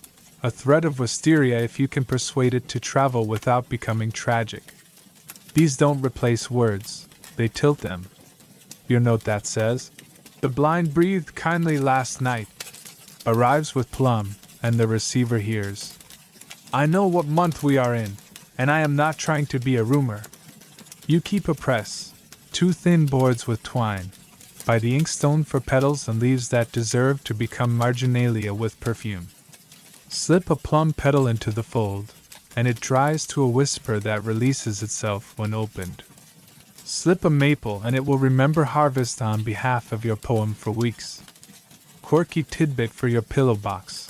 A clever cousin swears that a pressed yuzu rind shaved thin and tucked in a letter keeps silverfish away and gives the page a citrus memory no diary can counterfeit. Another insists that a pinch of tea ash brushed inside the fold helps the paper forget humidity's moods. You don't argue with either. Both smell like competence. Fans are theater. Twigs are prose. A willow switch says, "I bent and did not break." A pine needle bundle, tied neatly, not stabbed into the crease like a duel, says, "I am learning to wait without sulking." A bit of bamboo shaved to a notch and slipped under the cord says, "Stand straight and don't ask me to explain." If this sounds like a forest writing your correspondence, that's because it is. The city might be a grid, but Heian hearts still read trees faster than titles. Joke 2. You appoint your twig basket deputy for statements best said by plants. It declines rank on grounds of already being timeless. Add the small breathables, tiny sachets, nibikuro, stitched into brocade, sometimes no bigger than a thumbnail. Slip one into a letter chest, and your correspondence learns your house the way silk learns shoulders. Slip one into a fan case, and every public flick becomes a short biography. If you attach a sachet to a letter, do it sparingly. You're sending memory, not potpourri. Your blend from the Takemuro, aloes wood with patience, sandalwood with discretion, has already joined the project. This is just continuity editing. Mainstream truth to lay gently on the tray. Diaries and tales show notes traveling with fans, flower sprigs, and colored cords. They also record tokens returned, a fan bearing a verse, a sprig pressed with reply ink, a cord retied in a new knot as if returning a sentence with revised punctuation. Genji loves this, of course, but quieter journals, women's hands in kana, also preserve everyday tokens that turn courtyards into conversation without faces. Your delivery crew, the same trusted maid who can make hinges forget their vocation, learns to stage the moment. At the blind, the tray turns so the knot faces east, auspicious if you're superstitious, which you are when it costs nothing. The fan lies 3 ribs open so it looks like it intends to breathe but won't unless invited. The twig rests on the upper fold so the first touch is texture before text. The receiving hand understands the order of reading: object, scent, fiber, ink. A clumsy house reverses this and wonders why replies develop elbows. Historians still argue whether certain object codes, say, exact counts of petals to signal urgency, existed beyond literary set pieces, or whether each salon invented micro-conventions that died with their head attendants. They also debate how widely paper colors and cord hues aligned with a fixed seasonal chart in late Heian, or whether later manuals overstate precision. Your experience votes for consensus with personality. Winter is winter, yes, but the second month is allowed one rebellious green if the blind lifts and the breeze argues convincingly. Fans also remember. A season later, you might find one in your chest with the faint scent of a carriage crossing, the ghost of a poem along the guard, a twig's shadow pressed near the pivot where someone hid it in mischief. Chords can be reused, but they keep full memories. A black thread creased into apology, a moon thread bent into laughter. Letters age into objects, the sachets blend thins, the pressed petal turns the color of good advice, the knot learns to hold even when unfastened. Joke 3 wanders and uninvited. A sparrow steals your willow switch from the tray, inspects it as a possible architectural member, and leaves with half its dignity. You promote the bird to assistant curator of tasteful theft, and compose a one-line memo to the gardener requesting fewer persuasive twigs near ambitious windows. There are rules of mercy. Do not send wet plant life that will bruise the page. Choose sprigs that can travel nobly. Do not overload the tray so the recipient has to rearrange your thought before reading it.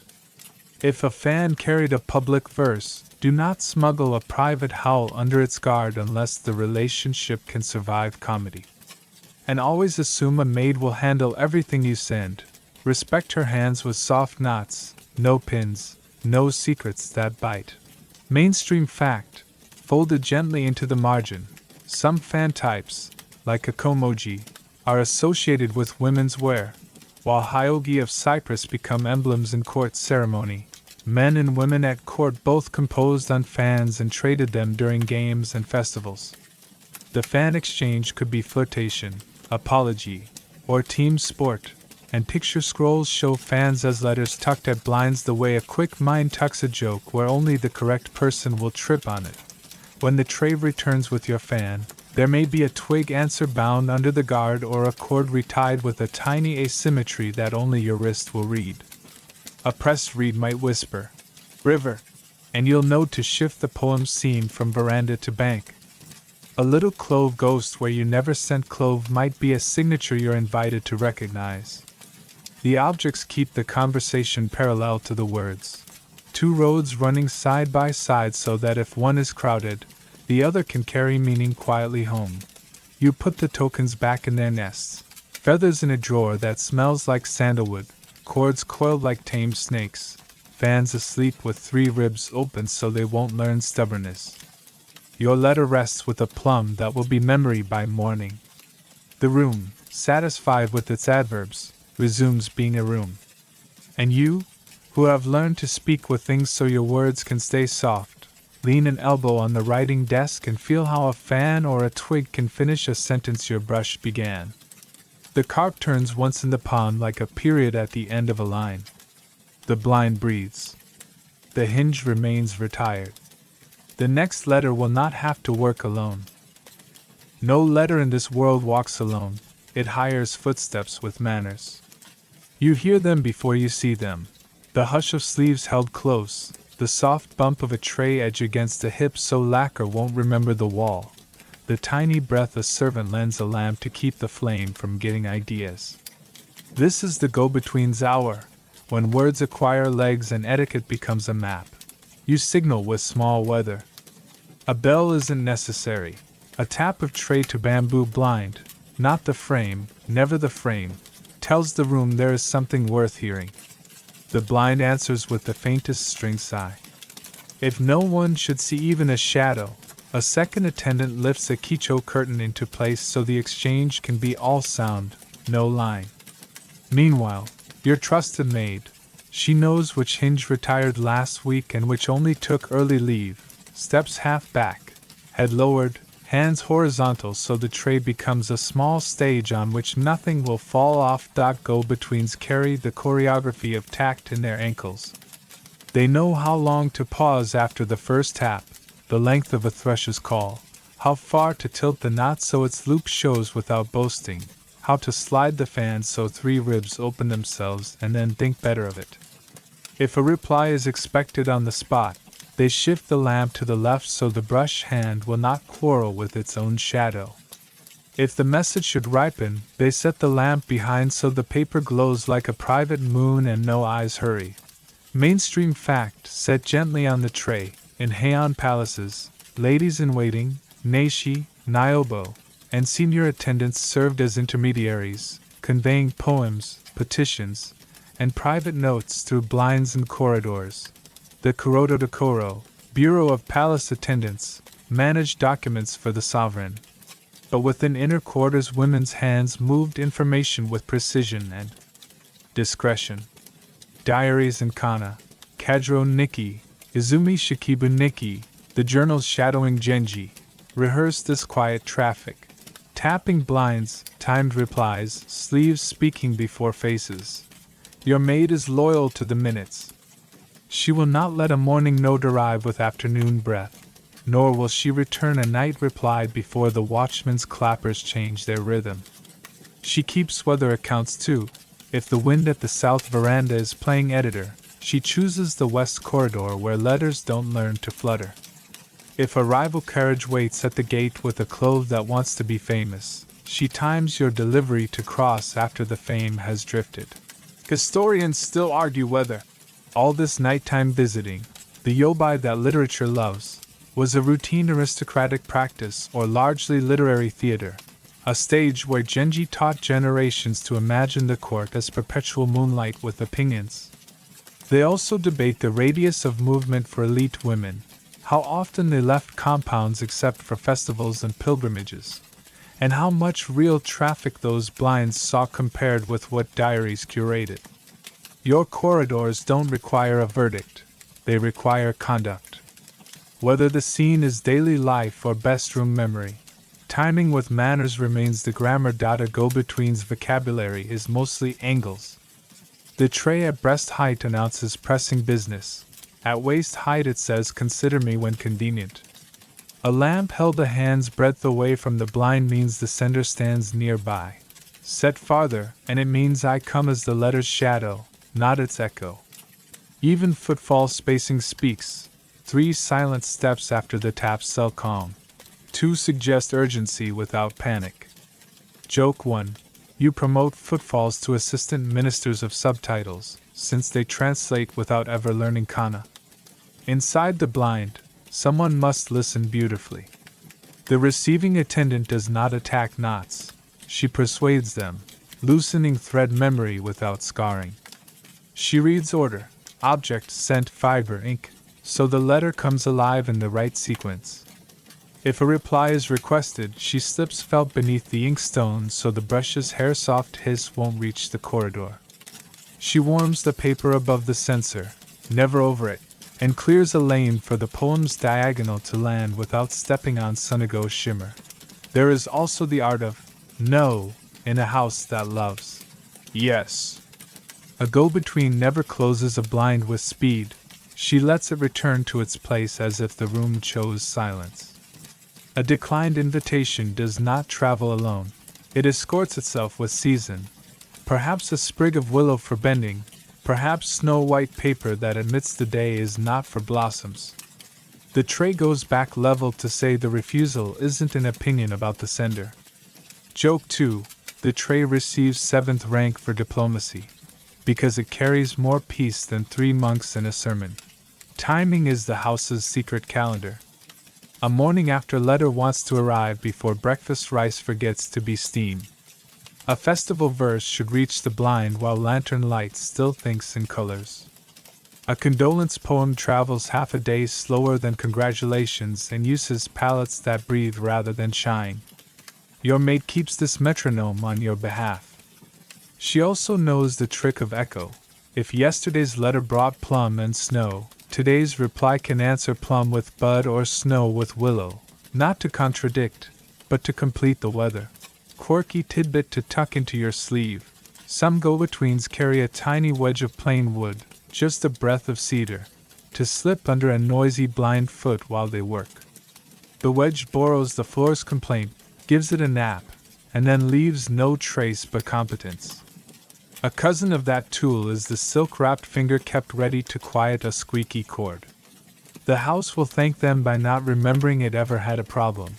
There are go-betweens of rank, too. A senior lady might carry a poem directly if her name is part of the message.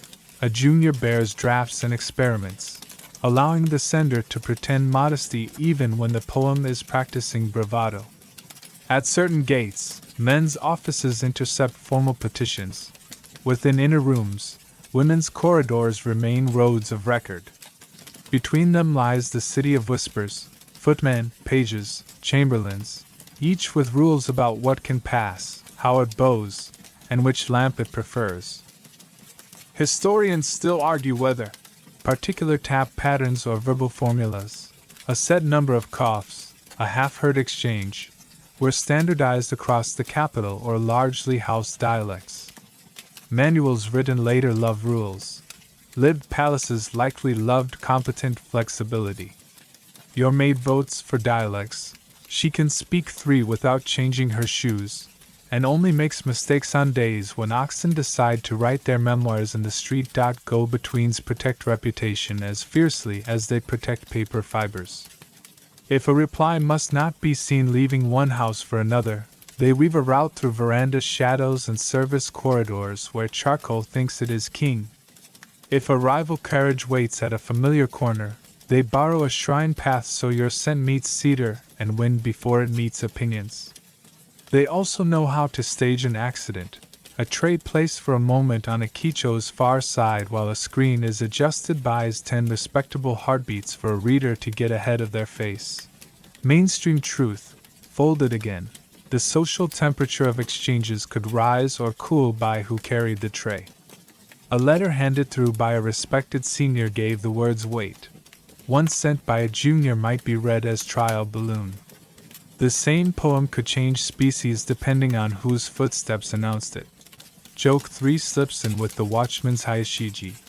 2 clean clacks at the far end of the lane, and your maid grins because she has timed the last delivery to arrive exactly between the beats, riding the silence like a heron rides a pond. You promote her to comptroller of gaps, a title that in this house is equivalent to a minor miracle. When the tray returns, etiquette continues.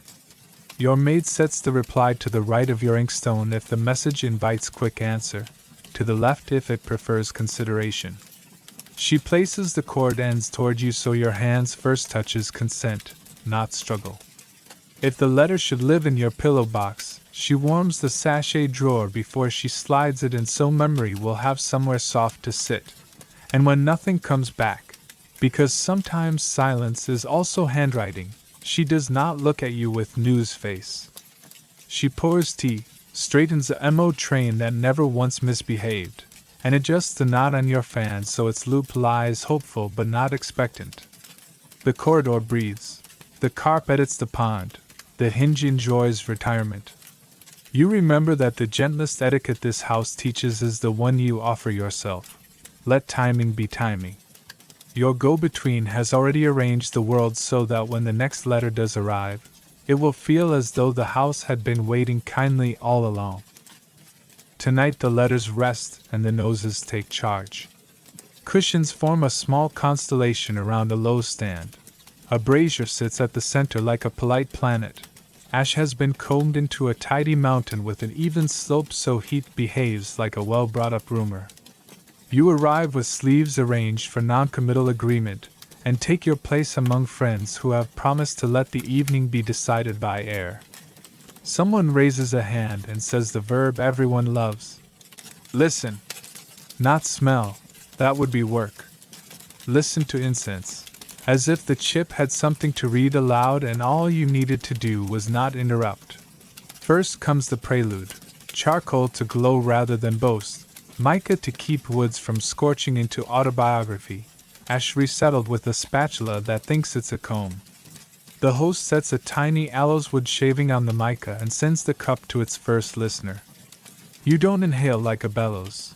You touch the rim with your nose, close your eyes as if offering privacy, and let the first syllable of the wood reach you, resin with a shadow, a hint of sea salt memory, a clean bitter at the bones. You pass the cup on and keep the taste like a poem you're not ready to share. We start with a simple kumikale, a set of samples, some matching, some not, and your job is to know which ones share a voice. Later centuries will codify this into Genjiko, 5 burnings mapped to one of 54 patterns linked to the chapters of Genji. Players will draw elegant crest-like lines to record which rounds matched. For now, it's friendlier. 5 turns, quiet guesses, score kept in courteous eyebrow tilts. The rules are soft on purpose so no one has to win loudly. Joke 1. You appoint your nose minister of quiet decisions. It accepts the portfolio and refuses to campaign. Mainstream fact. Warmed like a chip on mica, the formal way of incense. Kodo. With schools, manuals, and Genjiko pattern guessing. Crystallizes in the Muromachi era and later. But the habits that feed it live here in late Heian rooms, soradaki, air burning, takemono, robe incensing, salons where people listen to woods and swap remarks with waka softness. Diaries and tales, including Genji, linger over blends, rooms scented for visits, and the way a person could be recognized by drift at a gate. The host passes a second cup. You listen for the family resemblance. Is the bitter the same? Does the sweet arrive at the same heartbeat? Does the aftertaste lean cool or warm? Someone across the circle murmurs, "Salt at the end." And the group issues a low, collective ah the way a pond agrees with the stone's politics. When your turn returns, you find the sandalwood base that keeps the room polite and the clove flex some houses won't admit to and all of them use. You mark a tiny line on your fan's guard. A private ledger nobody needs to read to understand. Historians still argue whether anything like full Genjiko, with chapter name patterns and formal scoring, was practiced in Heian salons or whether that's a later game retroactively mapped onto earlier pleasures. They also debate how often elite houses had access to truly high-grade aloes wood, the legendary Kiara, versus more ordinary woods.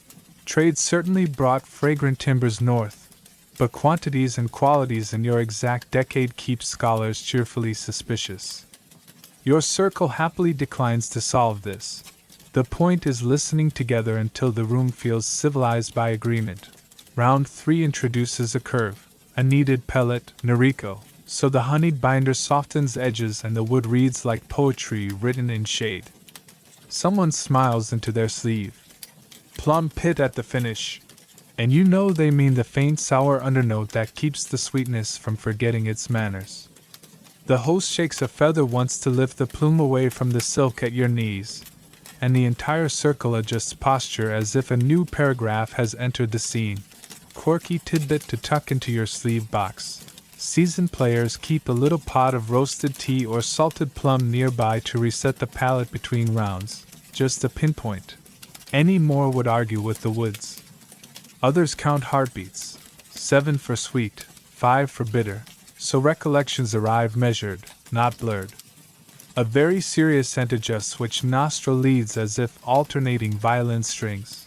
Her poems are excellent, and her advice dangerous.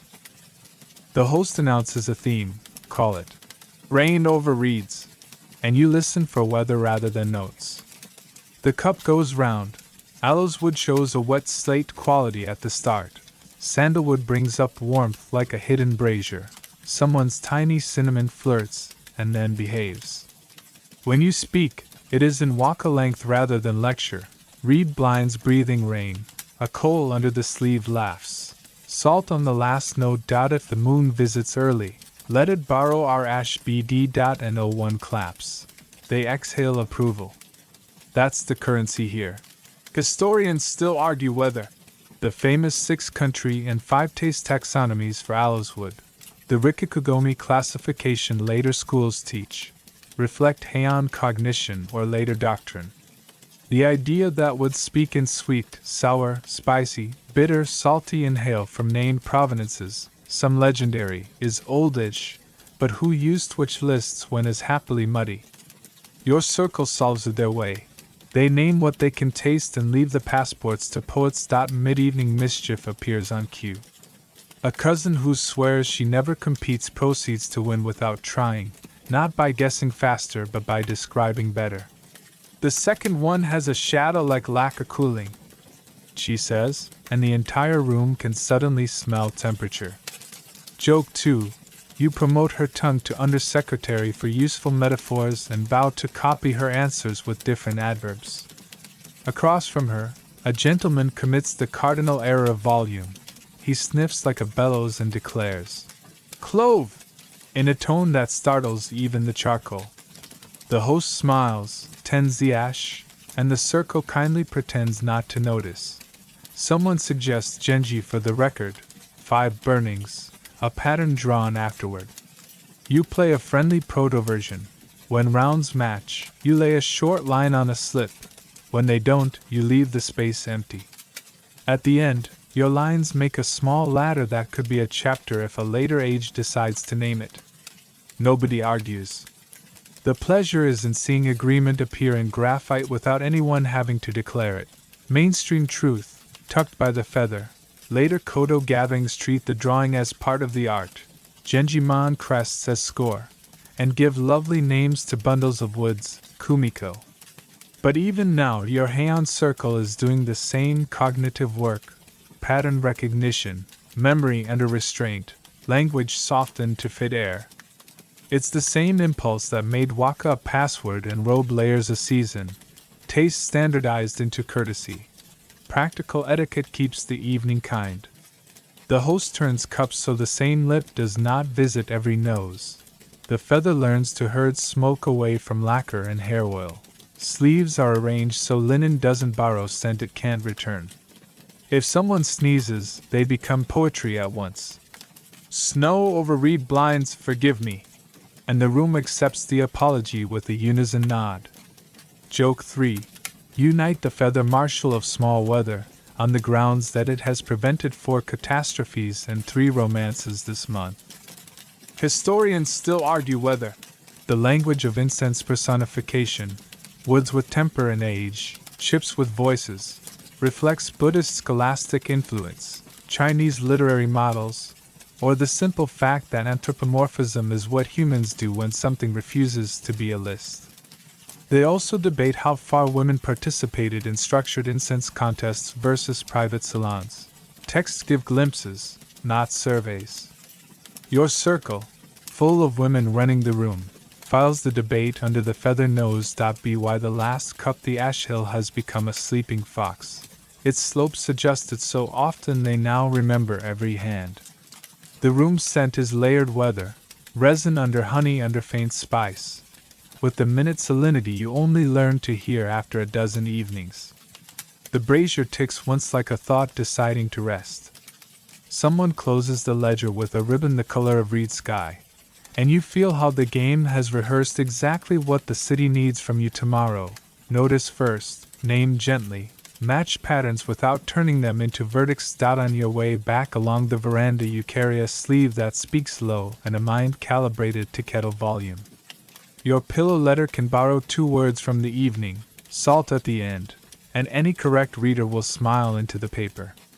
The feather sleeps. The ash cools. The wood remembers being tree and forgives its promotion to voice. And you, whose nose now holds 5 small maps, lie down with the feeling that conversation works best when no one has to own it. The night keeps the last line and writes it back to you as breath. Seasons don't knock here. They write themselves onto sleeves and air, and you learn to read them before the calendar can find its spectacles. Tonight is moon viewing, Tsukimi, and the mansion has practiced how to look surprised by the moon for 1,000 years. Screens have been slid until the garden's silver grammar lines up with the veranda. Pampas grass, Suzuki, leans in ceramic vases like calligraphy that chose a pastoral career. A tray of dango, round rice dumplings, sits under a smaller moon of porcelain so the gods won't feel underfed. You settle where the blind lets your sleeve be read and your face be guessed, and breathe the way you do when ink is not the loudest thing in the room. The night begins with listening, which is how most Heian things begin when they intend to end well. The brazier takes a considerate breath. The kettle volunteers to be metronome. A faint aloes wood drift wanders out from the takemuro and hovers like punctuation. Someone lifts a mirror bowl to catch the moon's face in water. Moon in a bowl is not just pretty. It's a proof that light knows how to be carried. You're invited to admire it in silence, the way you admire a poem before it knows it's being read. Mainstream fact, set beside the pampas, moon viewing gatherings, tsukimi, were cherished at the Heian court. Diaries and tales describe offerings of dango, taros, sake, and pampas grass, with waka composed to the moon's pace. Other seasonal observances animate the year. Plum blossom parties in early spring, the Goseku. 5 seasonal festivals. 3rd day, Joshi/Peach. 5th day, Tango/Iris. 7th, Tanabata. 9th, Koyo/Chrysanthemum. And 1st of the 1st, New Year, with its first brush and first scent. Public rites thread the city too. In Heiankyo, the Kamos/Aoi festival paraded through the spring, and by the late 9th century a Gion rite rose in response to pestilence. Processions were oxen, banners, and prayers tried to teach sickness better manners. The room does its own composing. A poet offers a waka that treats the moon as a house guest who never eats much. Another replies with a line about reed blinds learning to breathe in meter. You add your 5 lines to the quiet stack and let the perfume trail do some of the talking. On moon nights, your blend goes cooler, sandalwood ahead of aloeswood, one small clove like a star you didn't plan. Joke 1. You promote the dumplings to deputy ministers of round ideas, because they make even the carp think in syllables. In late winter the mansion rehearses a different script. Plum. The garden's older tree wakes first, writing white on gray like advice on fog. The party moves outside in layers that pretend not to mind the cold. Sake warm to a kindness loosens breath. Fans catch blossom scent and send it back towards sleeves. Plum is clever. It blooms before the weather has agreed to be nice, and the poem that wins tonight will use waiting without ever saying wait. Your letter tomorrow will carry a pressed petal that remembers the furnace. The recipient's sleeve will answer with a hint of cinnamon and something you decide to call hope with good posture. Quirky tidbit for your sleeve box. At Kaikusui no En, the winding stream, poetry game, revived at court as an antiquarian pleasure. Cups of sake float down a rilled channel. Each guest must complete a poem before the cup reaches their spot or accept the penalty of drinking with a joke. A cousin swears the stream runs faster for show-offs and slower for people whose sleeves understand brevity. You volunteer to test this and mysteriously always receive the slow cup. Joke 2. You appoint the stream assistant examiner for poetic panic. It bubbles, which counts as a scent. Historians still argue whether plum or cherry held the true crown of courtly spring in your exact decades. Early Heian texts praise plum with loyalty. Later taste tilts toward cherry, the brief drama everyone now associates with Hanami. Dates slip too when mapped to modern months. The 3rd day festival's peaches rarely coincide with our March peaches once lunar arithmetic is translated, so scholars quarrel pleasantly about what, when, and how much. Your room votes with noses and sleeves, plum first, cherry after, and seasonal honesty above all. Festivals turn the street into a parallel letter. At Tanabata, star lovers stitched by legend across the Milky Way, children in later ages will hang Tanzaku wishes. In Heian rooms the adults prefer celestial verses and perfumes light enough to be wind-friendly. On Tango no Seku, the 5th day, iris blades are set in baths and under eaves to exorcise unhelpful weather. The poem of the day will tuck shobu, iris/battle, into a pivot that manages to be brave without starting an argument. You help a maid thread iris into the ox yoke so even traffic has good temper. The ox looks better than most poets in war gear. Crowds also teach scent navigation.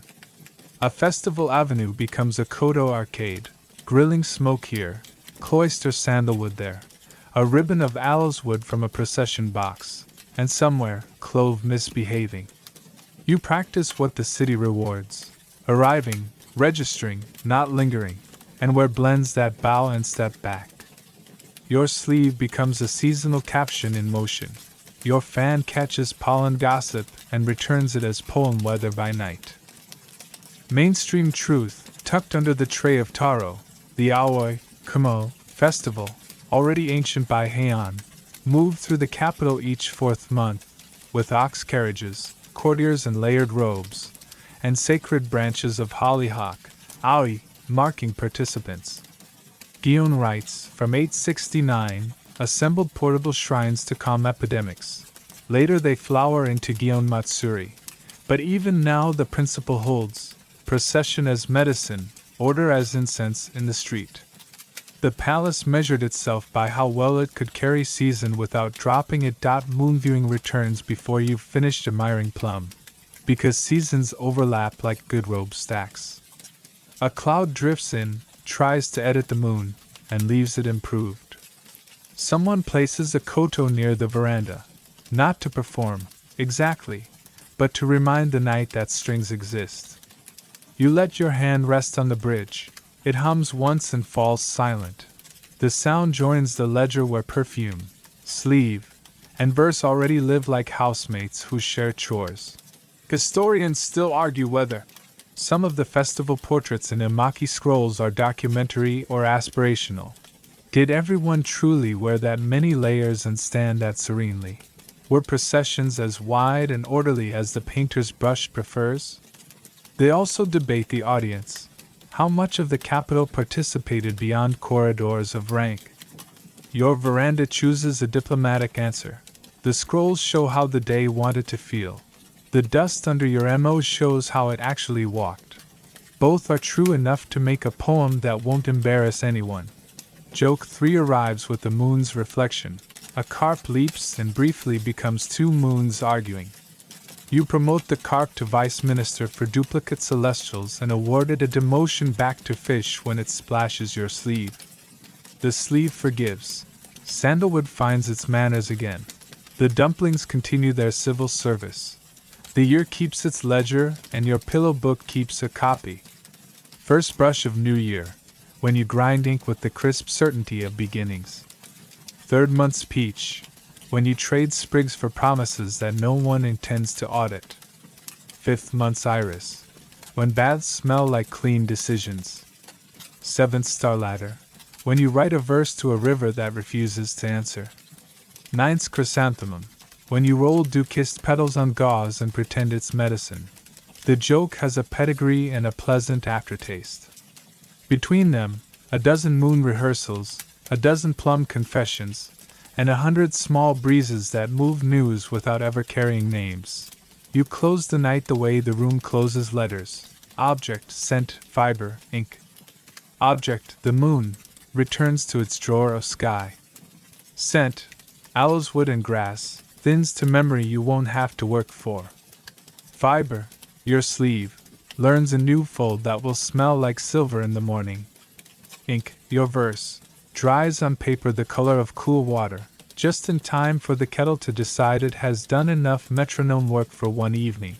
Before bed you set a plum twig on your writing stand and a pampas blade where your MO can find it at dawn. The house adjusts its blinds until the moon gives up. The garden trims its own breeze. The brazier thanks the ash with a tiny sigh. Seasons here do not insist, they cooperate. You follow their lead, write what the air asks, dress what the eye expects, send to the volume of a good whisper, and the festivals will carry you like a carriage that doesn't need to show its wheels. You sleep with 2 lines already waiting for tomorrow, one about plum in a cold room, one about a moon that declined to be alone. You keep a thin bundle of papers under your pillow box lid, and the house pretends not to know. By day you write letters that behave. By night you write lists that tell the truth with their feet up. The genre has a name now, Makura no Sashi, pillow book, and it suits the hour, not for sleeping on, but for catching what drifts as the lamp goes soft. You stack pages the way you stack sleeves, a little willow over mist, a little humor over manners, a little gossip over weather. If a maid asks what you're doing, you say, inventory, which is both accurate and a kind of charm against questions. Start small, because the small things want to be first in line. Things that make a room kind, a hinge that has retired, a brazier that breathes instead of boasting, a Kicho curtain that remembers where to stop so sleeves can think. Things that improve a letter without trying, paper with mica that looks like the moon remembered something, a cord that learned to lie flat in its childhood, a sprig of plum that behaves like punctuation. Things that give you courage for waka, dango standing at attention, a brush that chooses a point without requiring a speech, the carp acting like an approving censor with scales. You are, in other words, having a Seishanigan moment, precise, amused, eagle-eyed at small pleasures and pestering details. Mainstream fact, set edgewise under the binding string. Around the year 1000, Seishanigan, lady-in-waiting to Empress Tishur, composed a miscellany of lists, observations, anecdotes, and verses we call the pillow book. Its quickness and tact made a new shelf and taste, what later readers call zuihitsu. Following the brush. Murasaka Shikibu, serving Empress Shoshi, wrote the tale of Genji and diaries in a cooler hand. She even side-eyed Sei's cleverness in her journal, which is very human of her. The court didn't split into teams. Team Sei perfumed like plum, Team Murasaka like gramo. But your pillow book enjoys adopting a tiny quarterback grin when your lists behave. You try a Sei-like form, hateful things.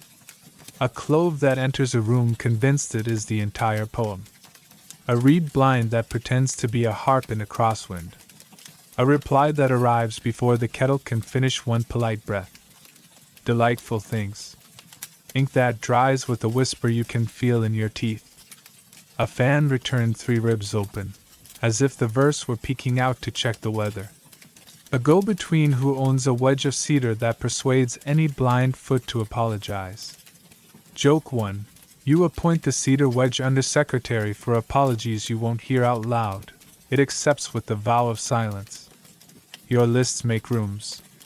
Things that should be scented only by accident. The sleeve of a friend when the street is cooler than expected. The MO trailing over a tatama where a plum twig has been thinking. The first fold of a morning letter when its sender didn't mean to write with the censor, and did anyway. Things that should never go near cinnamon. New poems, old grudges, oxen. The night always adds one. Things one is embarrassed to love. A wheel that stops squeaking because it has been admired. A proverb that arrives on time and insists on tea. Historians still argue whether Seishanigan meant her book for private amusement in Teishi's circle or for wider salon circulation, and whether the wry sparks between Sei and Murasaka amount to true rivalry or the literary posture of rooms that survive by wit. They also argue about sequence, how much of what we read is later copying and arrangement, and how many hands visited the pages after Sei's. Your lamp accepts all arguments and proceeds with the only verdict a good pillow book requires. If the list makes breath smoother, it belongs. You let Murasaka's gaze visit too, the patient stare that turns a room into a long story and forgets to be impressed by its own cleverness. Try a page in her weather. Things that change when the moon moves one finger. The color of sandalwood on sleeves. The behavior of carp. Whether the reed blind believes in privacy. How bravely a clove thinks it can stand alone. Things one should hide behind a poem. A refusal. A handsomely wrapped. Not yet. The relief that someone else forgot the festival color first. Quirky tidbit, folded into your stack. Some ladies kept miniature notebooks stitched like fans. Pillow slips of paper, tucked inside hyogi guards. so a list could be born in a carriage and finished by a pond. Others saved inkblot papers, origami, from practice lines, trimming them into list slips whose margins carry ghosts of cocktails like vines, recycling that doubles as decorum. A cousin swears the best lists are written on offcuts because good sense prefers scraps. You write fast, then tidy, because tidy is kinder to tomorrow. Things that arrive before they should, a rumor at the gate wearing someone else's perfume, a reply verse that already quoted the poem you haven't sent, a season pushing past the almanac by 2 sleeve widths. Things that always arrive exactly on time, the watchman's clappers when you've just convinced yourself to wait, your maid with a lamp when you are thinking sentences with too many elbows, a feather appearing from nowhere exactly when the smoke decides to get ideas. Joke 2. You promote the feather to minister of coincidences that prevent scandals. It floats, which is affirmative enough. Lists let wittiness carry gentleness like a hidden handle. A catalog can praise without names and correct without scold. You slip in one call things to teach a new go-between. How to step between the watchman's clacks, how to tilt the tray so the knot's loop tells the truth, how to borrow a shrine path when cinnamon is holding court, how to pretend a blind lifted itself. She reads it and laughs in the polite key, which is the city's favorite pitch. You practice the toned scalpel that made say famous. Very small cuts that never draw blood. Annoying things about famous people. Their letters smell like committees. Their sleeves behave even when honest weather would must them. Their poems arrive wearing previous poems like men wear crests. Forgivable things about the same people. They keep carp well, their hinges retire early, their trays are level as doctrine, and once in a while they forget to be impressive and everyone sleeps better. Mainstream truth stays near ink for ballast, says list jump from hateful things to delightful things, things that make one's heart beat faster, elegant things, embarrassing things, things that look distant though near, and more, micro-essays that turn domestic minutiae into style. Murasaka's diary answers with portraits of ceremony, births, pilgrimages, and literary salons viewed through a calmer window. One writes spark, the other writes weather. Both teach a reader how to see. You add a page for future you, things to remember when older you forgets. Do not oversend letters on humid days. Let plums speak before you do. Trust the maid with the cedar wedge. Fold apologies from the top, not the side. Rely on 5, 7, 5, 7, 7 when conversation forgets its shoes. Always keep one unscented sheet because kindness sometimes needs silence.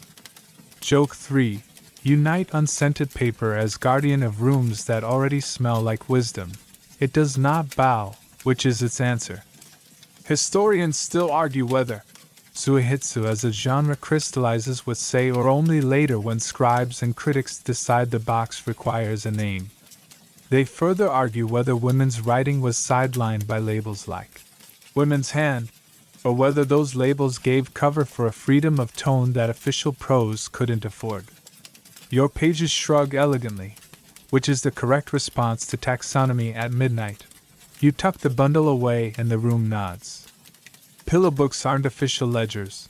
They're how your head gets light enough to sleep.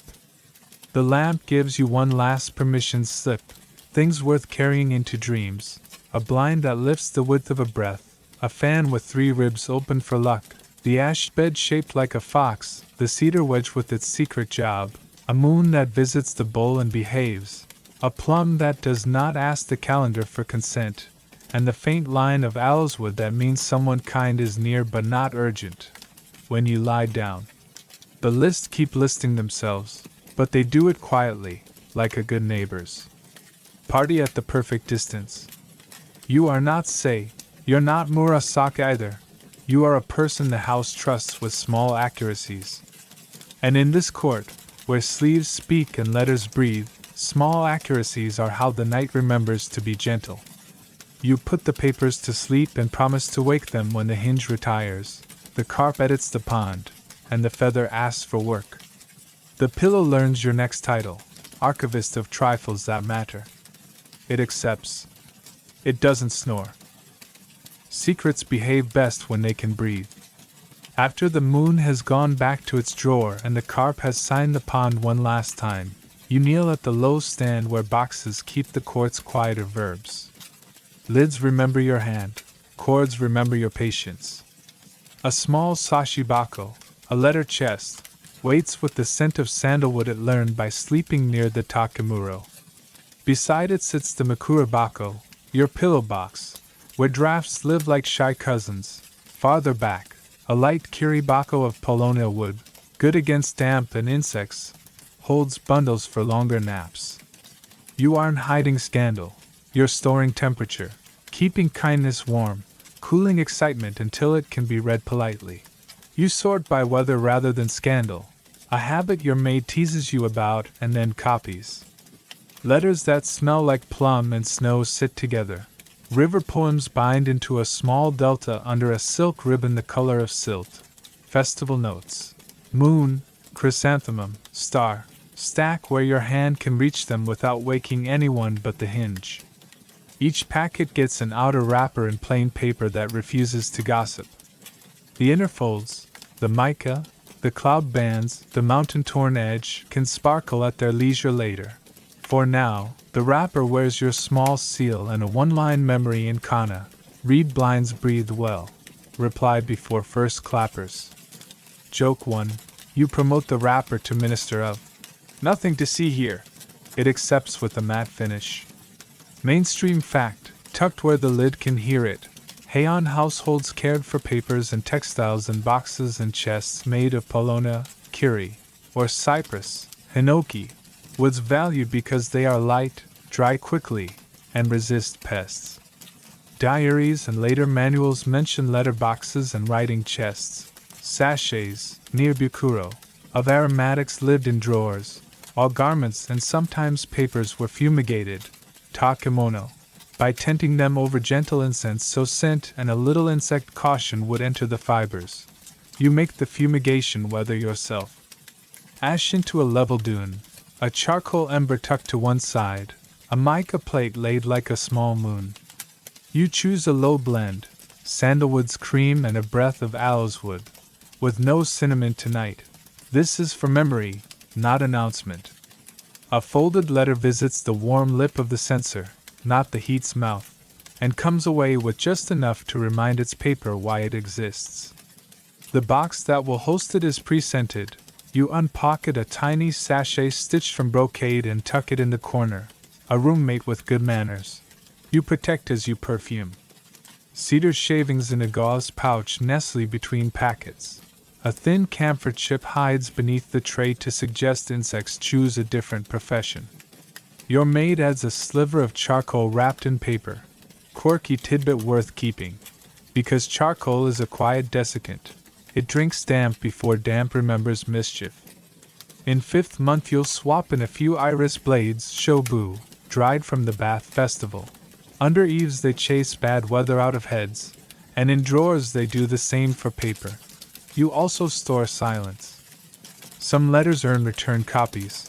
You recopy the poem onto a clean tanzaku that can safely be admired by lantern light without borrowing your name. Others receive a note to future you on thin paper. Answer with willow, avoid clove. When a letter season is finished or its temperature threatens the room, you perform the oldest courtesy. You burn it yourself, over a clean coal, with the window open, one sleeve lifted to sponsor the smoke, and you watch the words turn into air that can no longer embarrass anyone. The ash cools into an ink color the box will not keep. The page returns to the element it borrowed from the inkstone in the first place. Joke 2. You grant the brazier 5th rank for discreet retirements.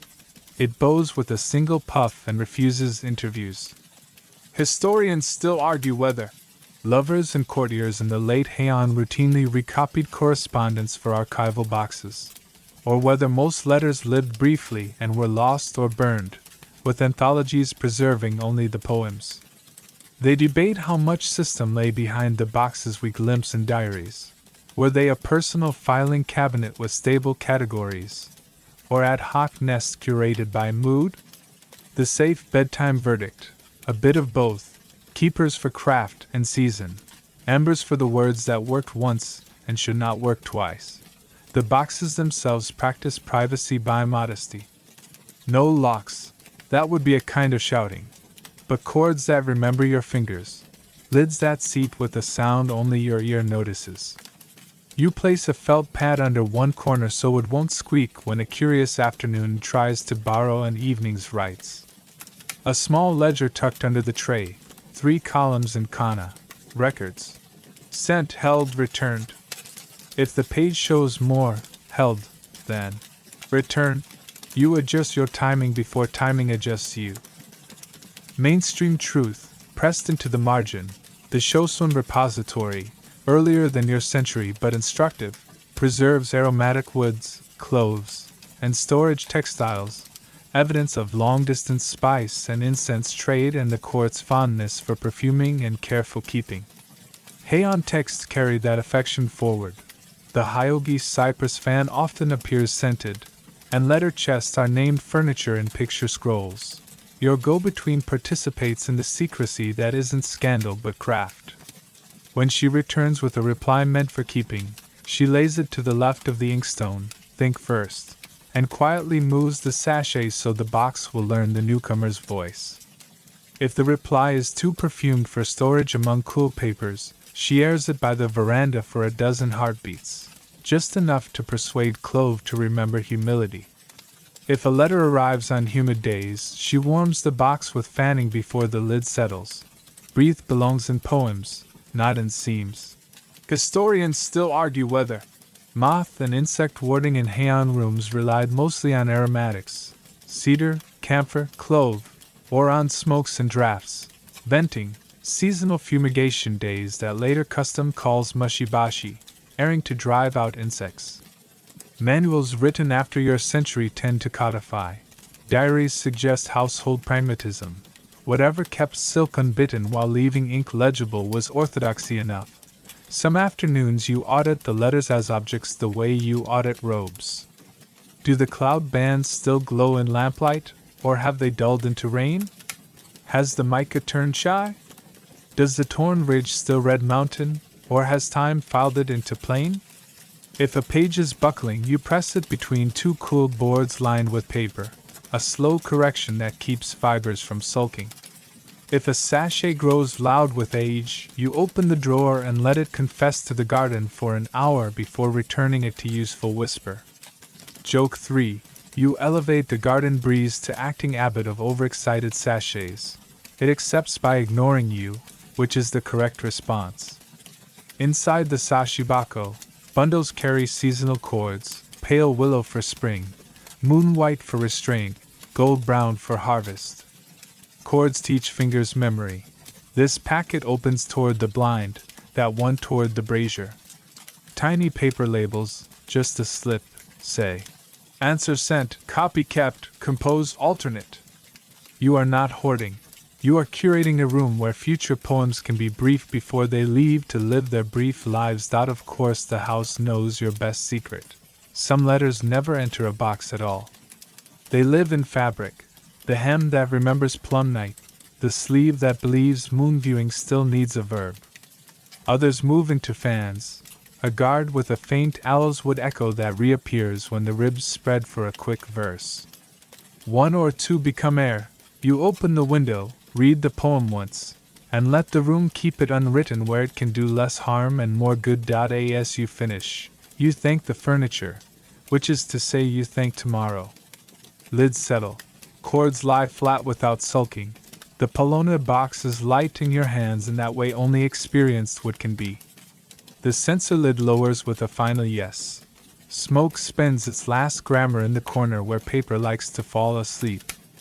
Your maid slides the cedar wedge into its hiding place under the blind foot. The blind practices not squeaking for the morning. You sit back and listen to how the room keeps confidence. Sachets whispering. Charcoal remembering damp so ink doesn't have to, cords behaving like polite punctuation. The letters do not feel imprisoned, they feel hosted. What you store is not secrets so much as conditions, a temperature where words can be touched later without wincing, a scent that will become recognition, not rumor, a box that will greet you like a friend who remembers your preferred chair. Before sleep, you take one paper from the Makurabako, a list called Things That Should Be Kept Only Until the Moon Changes Its Mind, and feed it to the quiet coal.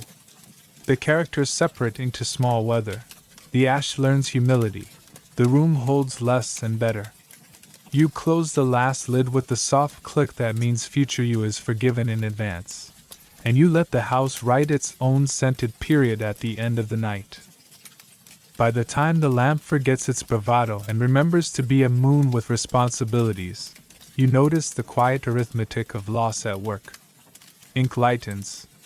The black you ground at dawn like a stern opinion now looks like dusk agreeing to be reasonable. The tales of Kana you were so proud of have thinned into hairline whether you can almost feel but can't quite measure. Perfume thins. The aloes wood that used to walk 2 paces ahead now travels like an idea that prefers side doors. Paper exhales. The mist willow pear you chose, so exact about second month, has settled a shade toward memory, as if the seasons inside the fibers have voted to become past perfect. You are not losing the letter. You are letting it join the house's vocabulary of things that speak softer than names. Touch teaches the lesson. You run your palm over an old tanzaku and it feels like polite bark. The fibers no longer expect to be persuaded, but they will allow a fingertip to visit if it behaves. The mica you once scattered like captive starlight now hides in the grain, surfacing only when the lamp leans. Even the torn ridge you made to suggest mountain has weathered into low hills, the way a strong statement becomes a footnote you love more. Joke 1. You promote the torn ridge to retired minister of topography, with a generous pension in the form of not being handled too often. There is comfort in the chemistry you don't have to name. Mainstream fact, warmed at the brazier. Your sumi is lampblack and glue, soot coaxed into ink, not the iron gall that bites paper in other worlds. On washi it tends to soften and gray rather than eat. That's why Heian pages can age gracefully. The line loses trumpet and keeps melody. Your nose knows the rest. Takemono scent leans towards silence. Sandalwood finishing like a sentence you didn't want to over-explain. Aloeswood leaving that faint salt you now recognize as the period at the end of a room. You sit on the veranda with a pillow letter you can almost read by touch alone. Where the tale of no flicks, the paper rises. Where your wrist lingered in a second thought, the line sits up to confess it. A younger you would be tempted to trace, to redarken the worn syllable as if time were a smudge to be corrected. The house, kindly, talks you out of it. Mending is for edges and tears. Meaning should be allowed to grow transparent where it needs to. You fold the page and the fold answers like old silk, not crisp, not sulky, experienced. Historians still argue whether letters that survive, tucked into albums, recopied into anthologies, or stitched into poem collections, represent normal practice or the best-behaved moments of a few rooms that learn to keep. They quarrel about how often drafts were burned versus saved, and whether the hands we attribute to famous women are theirs, their attendants fair copies, or later homages that faithfully adopted a house style. Your box votes for plenty of each. Some pages arrive in the present on their own feet, others travel with escorts, and a story about which lamp they met on the way. Night contributes a field guide to vanishing.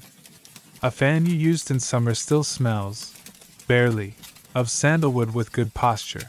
The guard carries a ghost rub where a poem once leaned. 3 ribs have learned to keep half open even asleep, like a gesture they refuse to forget. A sachet confesses less with each month and becomes useful cloth instead of perfume politics. The cedar wedge your mate slides under the blind foot has no scent left at all, and yet you can hear the silence it buys every time you lift and lower the blind. Joke 2. You ennoble the cedar wedge as count of vanishing deeds, a title payable in gratitude instead of land. Sometimes fading is the exact point. A condolence poem you copied onto moonlight has lightened until it behaves like breath on a cold morning. Any darker, and it would insist on staying when the family needed it to pass. The plum petal in a winter letter has browned into advice. What once shouted season now murmurs remember kindness. The sandalwood that used to introduce you at the blind now only recognizes you when you open the box. You find you prefer it that way. Recognition belongs to friends, not streets. Quirky tidbit for your sleeve box. A certain meticulous aunt swears by a dew trick on chrysanthemum day. Rolling gauze over blossoms to collect night moisture, then brushing the cloth lightly across old pages to wake the paper without letting it drink. She calls it teaching the page to dream again.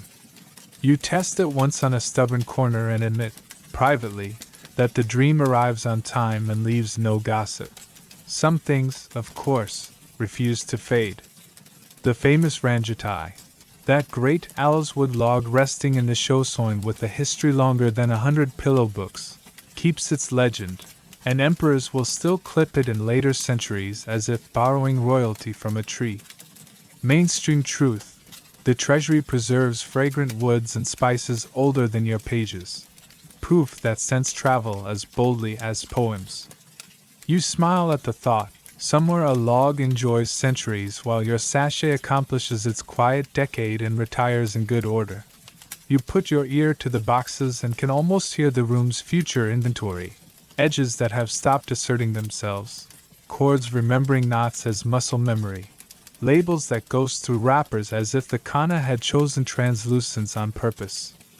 A younger house might panic and invent freshness to cover the softness. This one seems to know that trace has its own grammar. A pale line can carry a stronger yes than a bold one, because the eye has to lean in and the breath has to cooperate. Historians still argue whether the Heian court felt nostalgia the way later readers do, Mono Noa were elevated into a creed, or whether they simply practiced seasonal realism. Things bloom, thin, pass, and taste learns to follow. The texts won't settle it cleanly. Your sleeve, trained by plum first, moon after, decides that calling it nostalgia is too noisy. It's just good timing with manners. The carp writes its small circle on the pond and edits it away. The watchman's clappers are farther now, as if your ears have learned to place them one alley farther each year. You look at a letter that once made your heart hurry, and feel the hurry slow into craft. The person has gone on to be someone else. You have gone on to be readable and lower light. You put the page back into its plain wrapper and it looks better for not having to perform. You practice leaving room. Tonight's reply will be written a shade lighter on purpose, ink ground to a soft dusk, paper warmed briefly, takemono barely a thought. The poem will name less and land later, a leaf that waits until the water is done having opinions. If the recipient is in the mood to lean in, they'll find you. If not, your letter will age into kindness on a shelf and leave no sharp corners.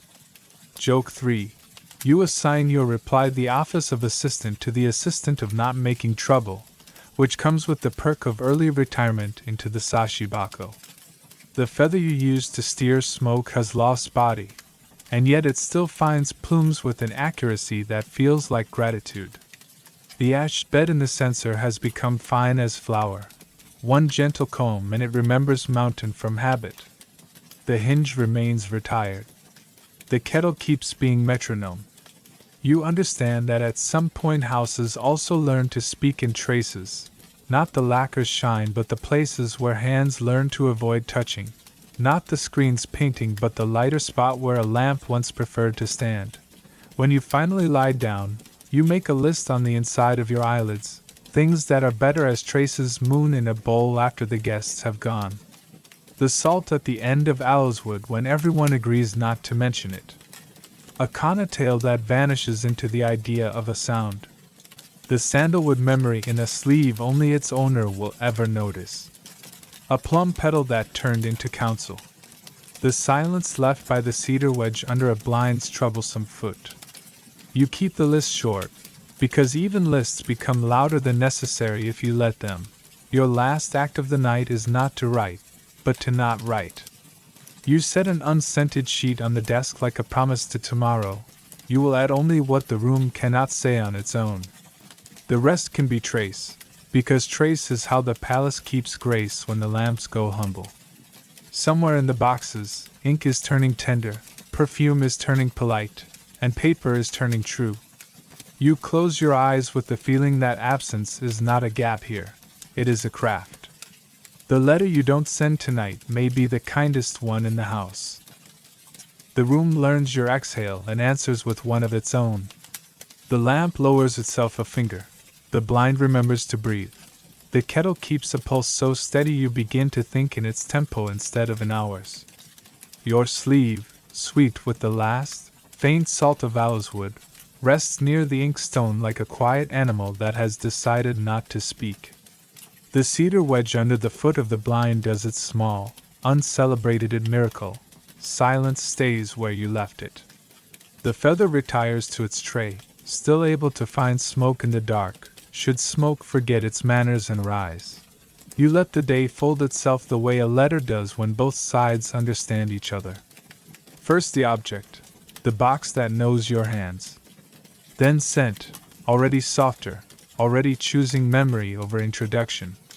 Then fiber, paper that has learned to be read by touch. And finally ink, lines that now prefer to be listened to rather than stared at. If anything still wants to be said, the garden will say it for you. A carp writes a round sentence and erases it. Pampas grass edits the breeze into narrow columns no one needs to proofread. You make a last, tiny inventory. Hinge retired, tray level, cords honest, fan sleeping 3 ribs open for luck, robe layers cooling from plum into moon. Pillow book tucked beneath the lid that promises to keep your list from telling jokes while you dream. The house has practiced this for centuries, turning voices into texture and texture into rest, and tonight it remembers every lesson. You give the unscented sheet its appointment with tomorrow. You ask the kettle to finish the paragraph without you. You thank the ash for being a mountain so often on such short notice. Light joke, as promised. You promote sleep to acting minister of reasonable conclusions, a post it accepts without debate. The moon, having read the veranda to its satisfaction, returns to its drawer. Your breathing joins the metronome. And all the small accuracies, paper, perfume, sleeve, season, walk ahead of you into the dark and hold the door, so all you have to do now is follow.